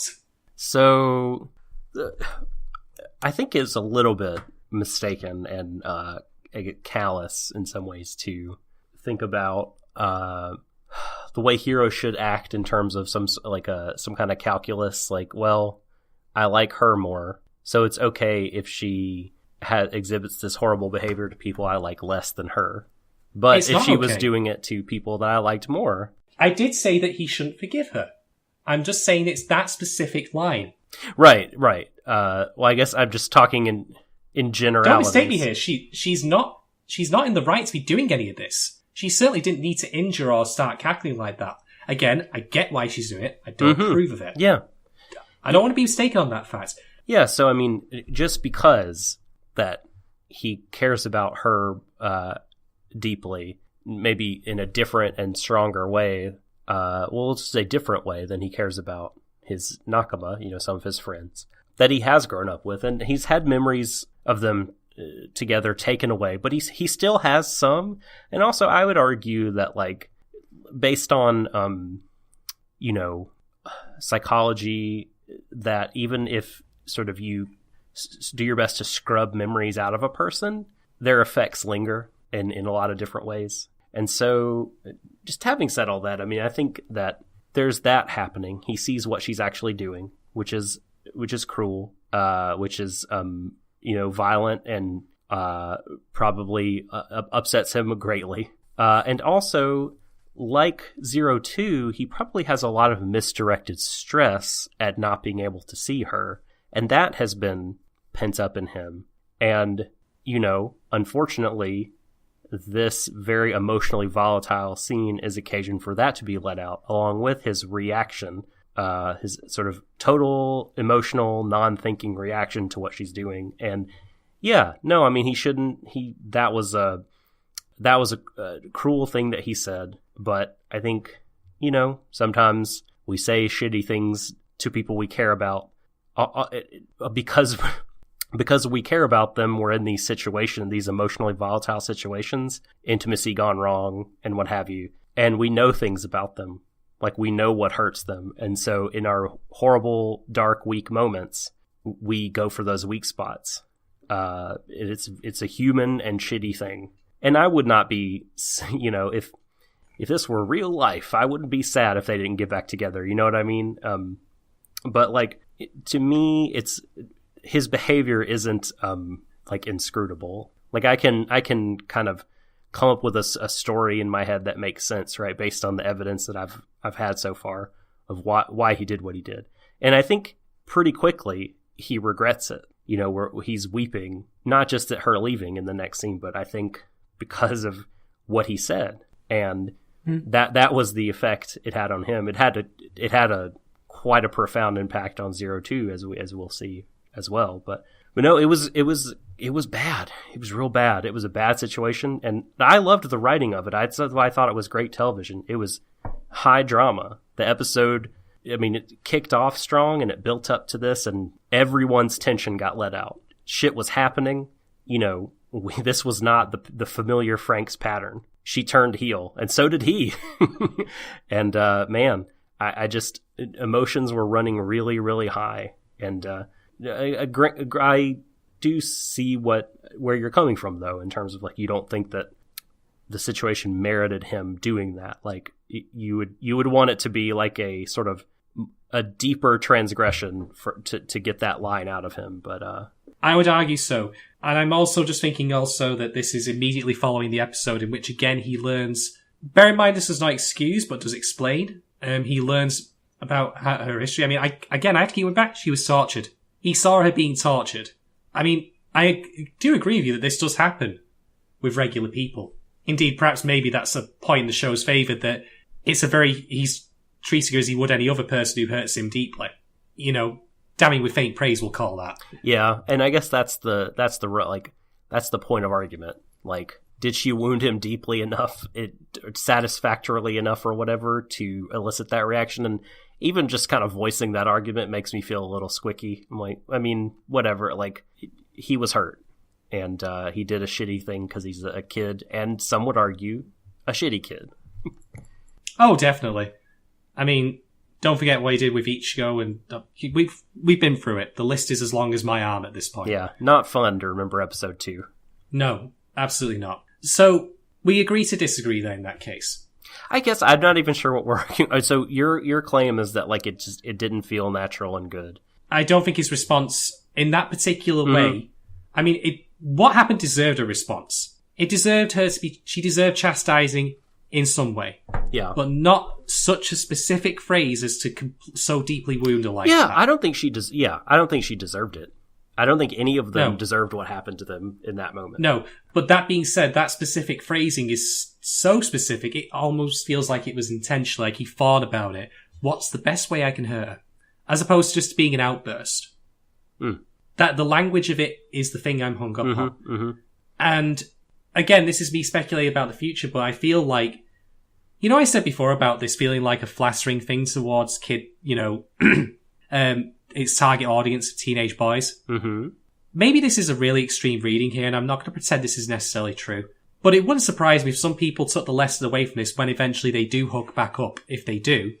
That, oh yeah, it's okay to be shade to, the girl of your dreams. She'll come back round to you. It's fine. That's what I fear. That's the thing. Like, I admit that some of my complaint here is more me framing it around future events we have not seen yet. And indeed, as you rightly said, I really shouldn't be doing that. But I don't trust Franxx enough to take a more complicated view on this, where it would be something like they're just friends at the end of it. Mm-hmm. There are two ways this is going to go. Either she's going to get back with him, or she's going to die. He could get with best girl. And then, yes. Yeah. And then he gets with Ichigo. Which he doesn't deserve her, by the way. He doesn't deserve her. No one in the show does. Just point that out. Goro? No. Maybe? Coward. No? Okay, no. The fucking coward, Goro. He's actually admitted his feelings, so he's not fucking... Right, anyway. That's true, he did. I forgot about that. I was like, I'm Jesus just thinking Christ.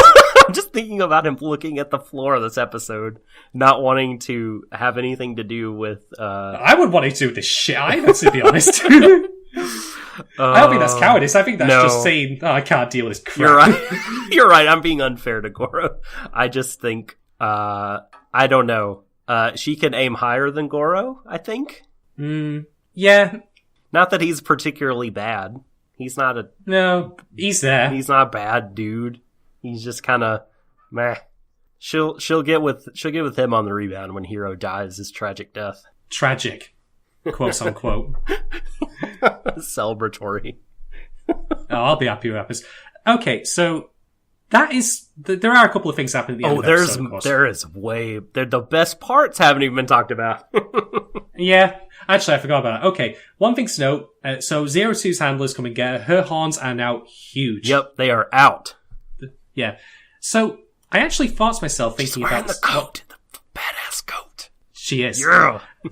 So, correct me if I'm wrong, but at the start of this episode, and like for most of it, were her horns smaller than they were in the previous one? Had they shrunk? They were small. I don't remember if they were smaller, but they were like the sort of tiny, like the size of like a tooth. Yeah, I'm not going to get my anime measuring tape out for this, but I wonder if that's partly due to like how the revelations that happened and just like, you know, her dialing it back. The horns being like, you know, her humanity level, whatever you want to call it, you know, like, and so maybe she can be brought back and her horns will shrink again. Who knows? Not as horny. She got way hornier later in the episode. We just said. So yes, 02 leaves. All the other guys and girls watch her except Hiro. They don't say anything to her, of course. She walks past him and... Yep, not even looking at him. No. Feel it. Would I. Feel pain, Hiro. Feel sad. Deserve it, you jerk. And what she's saying as well is pretty, like, oof. You know what I mean? Like, she says to herself, like, this is my punishment. Like, I tried to get this boy that I had loved since I was tiny and make him into a monster like me, which is, like, I think radically reframing her own behavior. And this is punishment, and, you know, I've always been trying to be human, and I shouldn't have been. Why bother? God. No one... Yeah, the boy of her childhood, the love of her life, has said to her that she's a monster, so what reason would she have to doubt that? I know, man. It's fucking heartbreaking shit. It is. Then you have Alpha. It's like, hey, welcome back. I've got these fucking disposable ass Marines here for you to have your way with. Who may or may not be adults. Like, this is just like, maybe they're not adults. Maybe they are all kids like these. But if that's the case... I am 16. May I buy a blue wicket? Is George H. Bush still president? Can I have a reefer? Yeah. So these guys, like, they've been lined up for 02. Like, this is funny for a number of reasons. Not least of... By the way, when I say funny, I don't mean intentionally funny. No. This is supposed to be very somber, so... Yes. Tone deaf ricey, call it what you want. I mean, they didn't even need to have these guys there. They just could have said, we've got them in the transport. They didn't need to show them. I liked that they showed them. I thought that was a nice... I don't know that it conveyed more, like, here are the actual people we have lined up. Here are 10 actual people that we have gotten together that we consider just these entirely disposable resources. Here's 30 flights. 30 flights 11 right here. 30 air miles. Yeah. Oh, fuck. Well, I don't know. But when I say this, like, the reason it's funny is firstly because a lot of these guys look like they're adults. And if they are adults, much like Oxygen Mask Man was at the very beginning, yes. Why are kids even piloting the Franxx in the first place? Now, make all the comparisons or, you know, discussions about cognitive ability you want. If it turns out the women... No, it's not like a diebuster thing. No, if the women actually get physically hurt by piloting the Franxx, I'm fairly certain an adult can take injuries better than a kid of the same gender. Well, I feel like... So in Zorome's episode, I think we figured out why. The adults want to be in the experience machine. and send the fucking test tube babies out to fight the battles while they are in their pleasure box. Well, what about the 10 guys here then? Well, I guess they were grown for that purpose, or they were yanked out of the pleasure boxes by the nines. Maybe, who knows? If it is the former, as you say, they were just grown, just grown to be adults. Yeah, there's no reason. But we all know the reason why they are kids, because that's the the target demo audience, the demographic. So that's another chink in Franxx's believability there. And at this point, we're just having to put it together with duct tape. It's anime, just Trigger doing their Trigger thing. Yeah. Second thing, I love how these guys are all stood there. Like, do any of them have any idea what's going to happen? It's a great question. Like, what was the briefing on this? Okay, guys, you're going to get a chance to pilot only for 3 times, by the way. It's just a tour of duty thing, you're free and done and you get your pension. Like, that's it. You just have to do 3 times and it's great. And then you're on retirement for life. And you get a great pension. It's going to be fantastic. Your kids will be looked after. Your wife will be looked after. It's all good. Like, they obviously have no clue. No. So, 02, of course, doesn't even look at any of them. So, well, she's going to go through them like taffy at this point. Doesn't care. No. So we cut back to Hero, who now gets, like, he's been weeping as she goes. Mm-hmm. And I'm like, you crocodile tear weeping prick. I think he feels genuine regret at what he did. He can feel genuine regret all he wants. Doesn't mean I have to sympathise with him. No. It's entirely his fault. Sure, but let's say they're crocodile tears. That's cruel. They're real tears. They are, but like he's only weeping now because he's realised what's gone, which is his ticket to piloting a Franxx and also this girl who doted on him something fierce. I mean, I'm talking about the very superficial covetous kind of thing here. The way he's generally acted, as opposed to, genuine regret over the bond that's now been shattered. Yeah. I'm reading it more as just, oh, well, I can't pilot anymore. What am I good for? Wah. Well, let's hope that's not the case. He's good for roadkill. So, hey. But yes, Ichigo comes in and tackles him from behind and says, I don't want you to go. Yep. I'd rather die. Like, it just basically says, like, if you go to her now and pilot with her anymore, you're going to change forever. You won't be the same. You'll are going to turn to a monster, and I'd rather die than let that happen. And I'll figure out a way for us to pilot together. And he's sort of like, she's saying all this stuff, and you kind of get the feeling he's not listening so much, and I think she probably does too. And that's why she makes the boldest of moves and stretches up and just kisses the shit out of him. I think you mean Kisu. Get it right, Doc. That's right, the Kisu. Yes, and the Kisu and the Kokuhaku, the confession of love. Indeed. All right. Amazing. So let's go back. Just like puts her head on his chest. And that's just, I loved that. Loved it. Love it, love it, love it.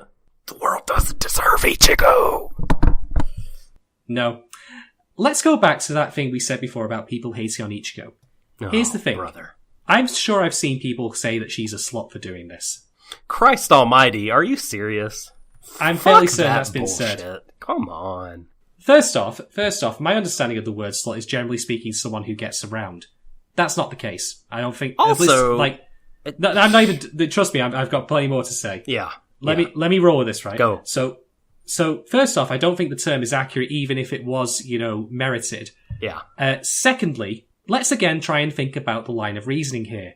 She's speaking to Hiro, saying she loves him, saying she'd rather die. She sees that he's weeping over 02 going. She's got this all worked out in her head, even if she hasn't necessarily got it in words, that he's still pining after her. She is desperate. She will do anything to keep him there. And that's why she tries to kiss him, and does. Well, and it's how she feels.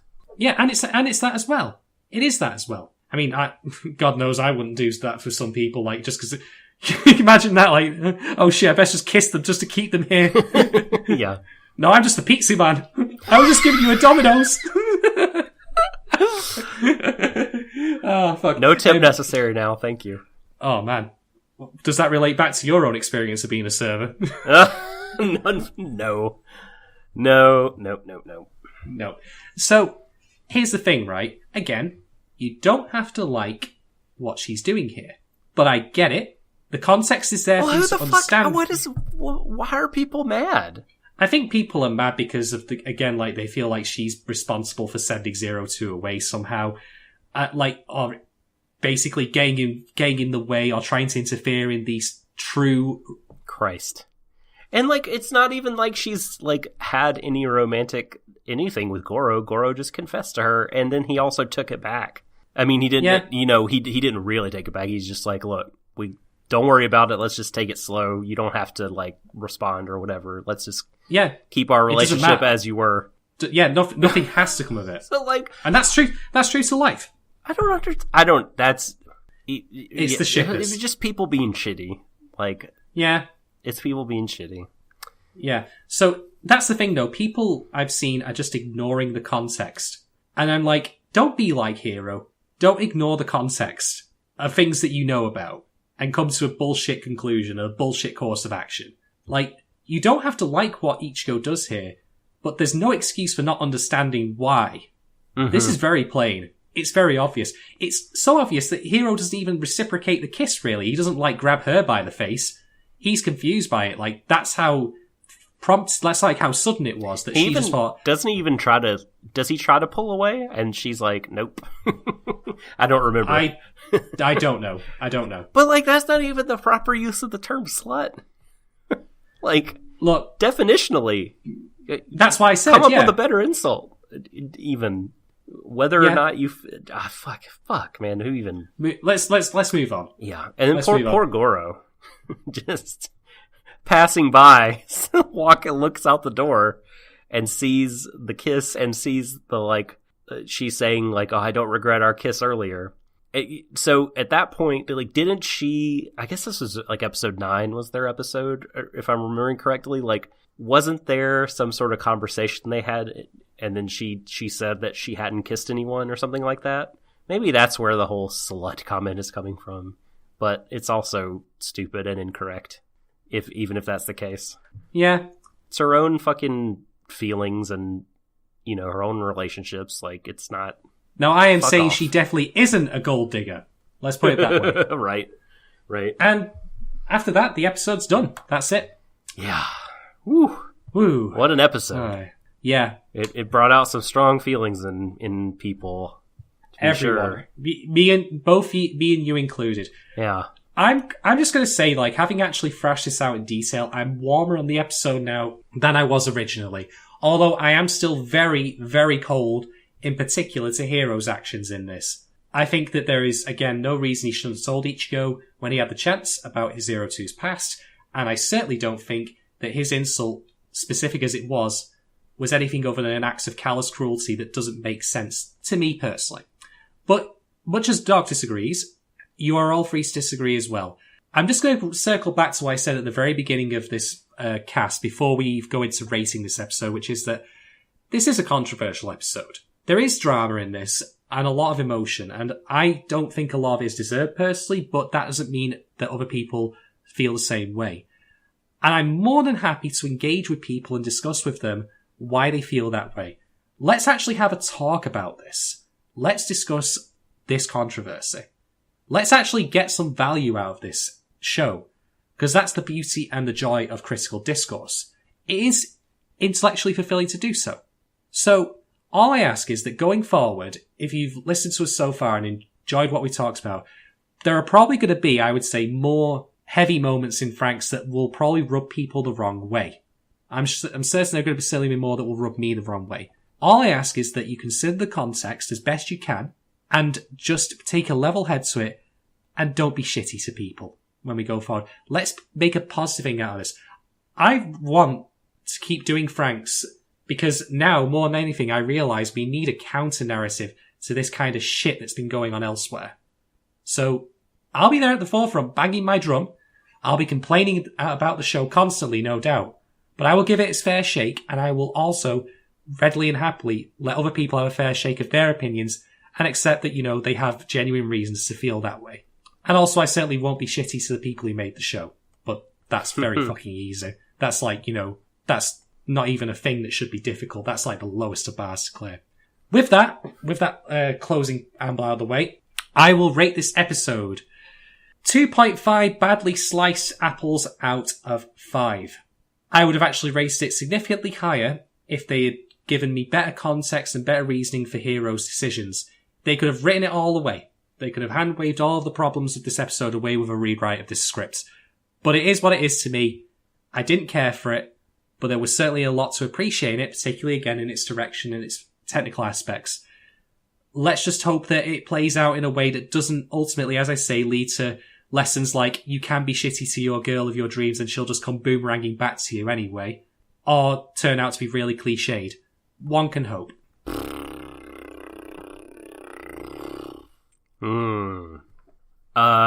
Where do I begin with this one? I guess just as a direct response to like one of the last things you said, I think I need to kind of do some work and figure out on my own why I respond sometimes better and sometimes worse.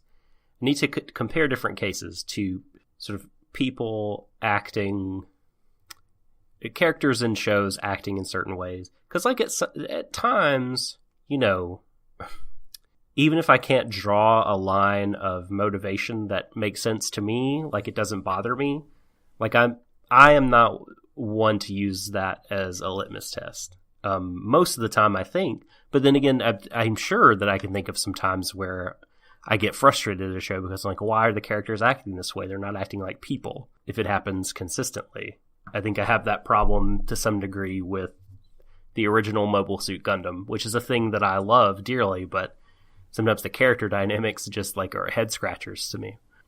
So, you know, saying all that is a long way of me saying that, like, what the big thing that bothered you so much, Shadon, like it didn't affect me in that way. You know, I could paint a story again of why I think he reacted that way, but I don't know. Even if I couldn't, I don't think that it would bother me so much. Which is a weird hypothetical to make. I think the music in this episode, the visual direction, the amazing voice acting from Kana Ichinose, who is Ichigo's voice actor. And by the way, you may know this, but I didn't know this until earlier today. This is her debut voice acting role. What? She's never been in anything, ever. Well, let me just say this then. I hope she's in more from here on out. Mm-hmm. I hope that whatever press Franxx gets, good or bad, she escapes it, or benefits me even, and gets to do more. Totally. Because I think she handles the role of Ichigo really well. She goes from being a hard ass and a leader to having the more emotional, silly, you know, embarrassed moments like when she's speaking to Hiro at the bedside. She has range. I mean, it's Japanese, so I don't understand what the fuck she's saying, but... but we understand the tone and the acting. Exactly, but that we can certainly understand, and she has got this nailed. So, yes, I would very much like to see her do more in the future. Abso-fucking-lutely. For sure. Before you go any further, Doc, I just want to say, in response to what you said, don't, I think, worry too much about trying to make a science out of why you feel differently than others. Sometimes things like that just can't be explained, nor should they necessarily be. Mm-hmm. I mean, at the end of the day, you know, as I've said, as long as we can offer a line of reasoning that we feel makes sense and isn't completely outside the realms of reality, even if we don't agree, at least I think that's enough alone as justification. So I wouldn't sweat it too much. Yeah. Okay, so, right, so I was saying, sorry, I'm trying to get my bearings back. The look, the sound, the feel, the writing, the drama, you know, built from beginning to end. I thought this episode hit so many of the right notes. Like, the last few episodes, I mean, were varying degrees of good, but, like, I mean, last week I just remember thinking, wow, everyone really likes this episode, and I'm kind of, you know, it's fine. I wouldn't say I'm bored, but I'm not thrilled by it. And this episode thrilled me, man. It took me for a ride. Like, I think part of where we our evaluative antennae might differ is, like, I think the primary thing when I watch anime is, like, does it make me feel something? Much more so than, like, does it make kind of sense? And, man, this episode, like, made me feel a lot. Good, bad, you know, and everything in between. So, my girl got to have a lot of great moments, Ichigo. 02 got to have a lot of amazing scenes. You know, it was we the nines came back into it. We're going to the Grand Crevasse. The show feels like it's moving. It's not running in place. So for all that, I'm going to give it 5 giant horns out of 5. Fair enough. This was really good television for me. as good as episode 5 in terms of, you know, perhaps not the craft, you know, we could logic chop whether or not that's the case, but just how I'm feeling afterward and how energized I am by the show. You know, because we're in this. We're in this for the long term. And and I this is not, I rate it 5 out of 5 based on like sort of enjoyment and everything. I mean, despite the, you know, I said the craft was good. I thought the writing was good. This is not a 5 out of 5 in terms of like, hey, everybody, the show is a 5 out of 5. Or like, hey, everybody who dropped the show, get back on board. Like, I don't think, you know, it's that sort of thing. But I think if people are in it, if people are in for this already, have bought into Franxx, are cool with what the show has been trying to do or whatever, I think this episode is a good one. It's real good. Fair enough. And I think you could very well be on the mark there with like how you and I view things a little differently. I do definitely have a strong reaction to, you know, having a response to shows like emotionally. Mm-hmm. But I think that for me, a lot of that is predicated also on sense and logic. But I must stress, folks, and you know what? Maybe this is a strength of our little, you know, shindig and operation we've going here. That better that we have two people like me and Doc who disagree because we have different perspectives that are both completely valid, rather than us both, you know, just, you know, being the same instrument in the orchestra playing the exact same tune. So totally, I'm totally down with that. And you know what, Doc? I'm just going to say right up front now, because again, I want to try and set an example for people. I'm glad that you feel the way you do about this show, and I'm glad that you're willing to share those opinions with me and thrash them out with me. So thank you. Woohoo! And anyone who disagrees with me, fuck you. No, listen, yeah, 100% the same. And I'm happy to like bounce ideas off of you because there's so many things that I miss, or that I'm not even looking for in this show or other shows. And you pick up on them like, oh yeah, I mean, you know, that's right. And you, your memory is much better than mine. So you remember how things relate to previous episodes. So I'm always happy to hear your perspective. And like I've been, I think, saying throughout, it's like, I totally understand. Well, I shouldn't say totally understand, but like, I get where you're coming from, I think, to a large degree. And I appreciate the arguments you're making. Even though, like, you know, I might weight them differently or disagree. Indeed. And right back at you, my friend. Ooh. See, folks, is that so hard? Is that so hard to do? Really? Really? Not difficult. No. Okay, let's wrap up, because this has gone on quite longer than we expected, but I'm going to very quickly just throw out there that you may find me on Twitter at Shaden1010. My curious cat is now gone for the time being, thanks to a wonderful fake news POS that happened recently. But that being said, it wasn't really being used anyway. So if you just want to talk to me, you know where I am. Hit me up on Twitter. Doc, what about you? Yeah, same. At the Subtle Doctor on Twitter. Also got rid of my curious cat due to it being bought by people that like to gather your private information without your consent. So I'm off of that. And apparently that was debunked, actually. That's why I said fake news. Oh, really? Apparently the company is above board, or so I've been told since. Well, thanks a lot, Minovsky article. But no, like you, like I'm probably just gonna leave it away for a while and just make people at me on Twitter, because I like you. No, even less than you. You were actually getting some questions when you said AMA. I hadn't gotten too many questions lately, so you know, if there's a demand or whatever for that stuff, then it may resurface. But for now, it is asleep. Mm-hmm. It's purring. It's just snoozing away. Indeed. That's everything, folks. Thank you for listening to this episode. Like, I apologize to the people who didn't deserve to hear the earlier preamble I threw out there. Like I say, that is the most vitriolic I have ever been on a podcast about a subject matter. And I wish I didn't have to say it, but I'll take what limited Z-list celebrity power I have to try and make a statement about stuff like this, because I'm not going to stand idly by and let stuff like that fly. But otherwise, just be nice to each other. Be constructive. Be open to ideas and thoughts. Let people enjoy a show in whatever way they wish, as long as the show itself is not promoting some really heinous shit. And I'm not talking like the stuff in this show. I'm talking like, let's just racism, that kind of stuff. Don't be terrible to each other.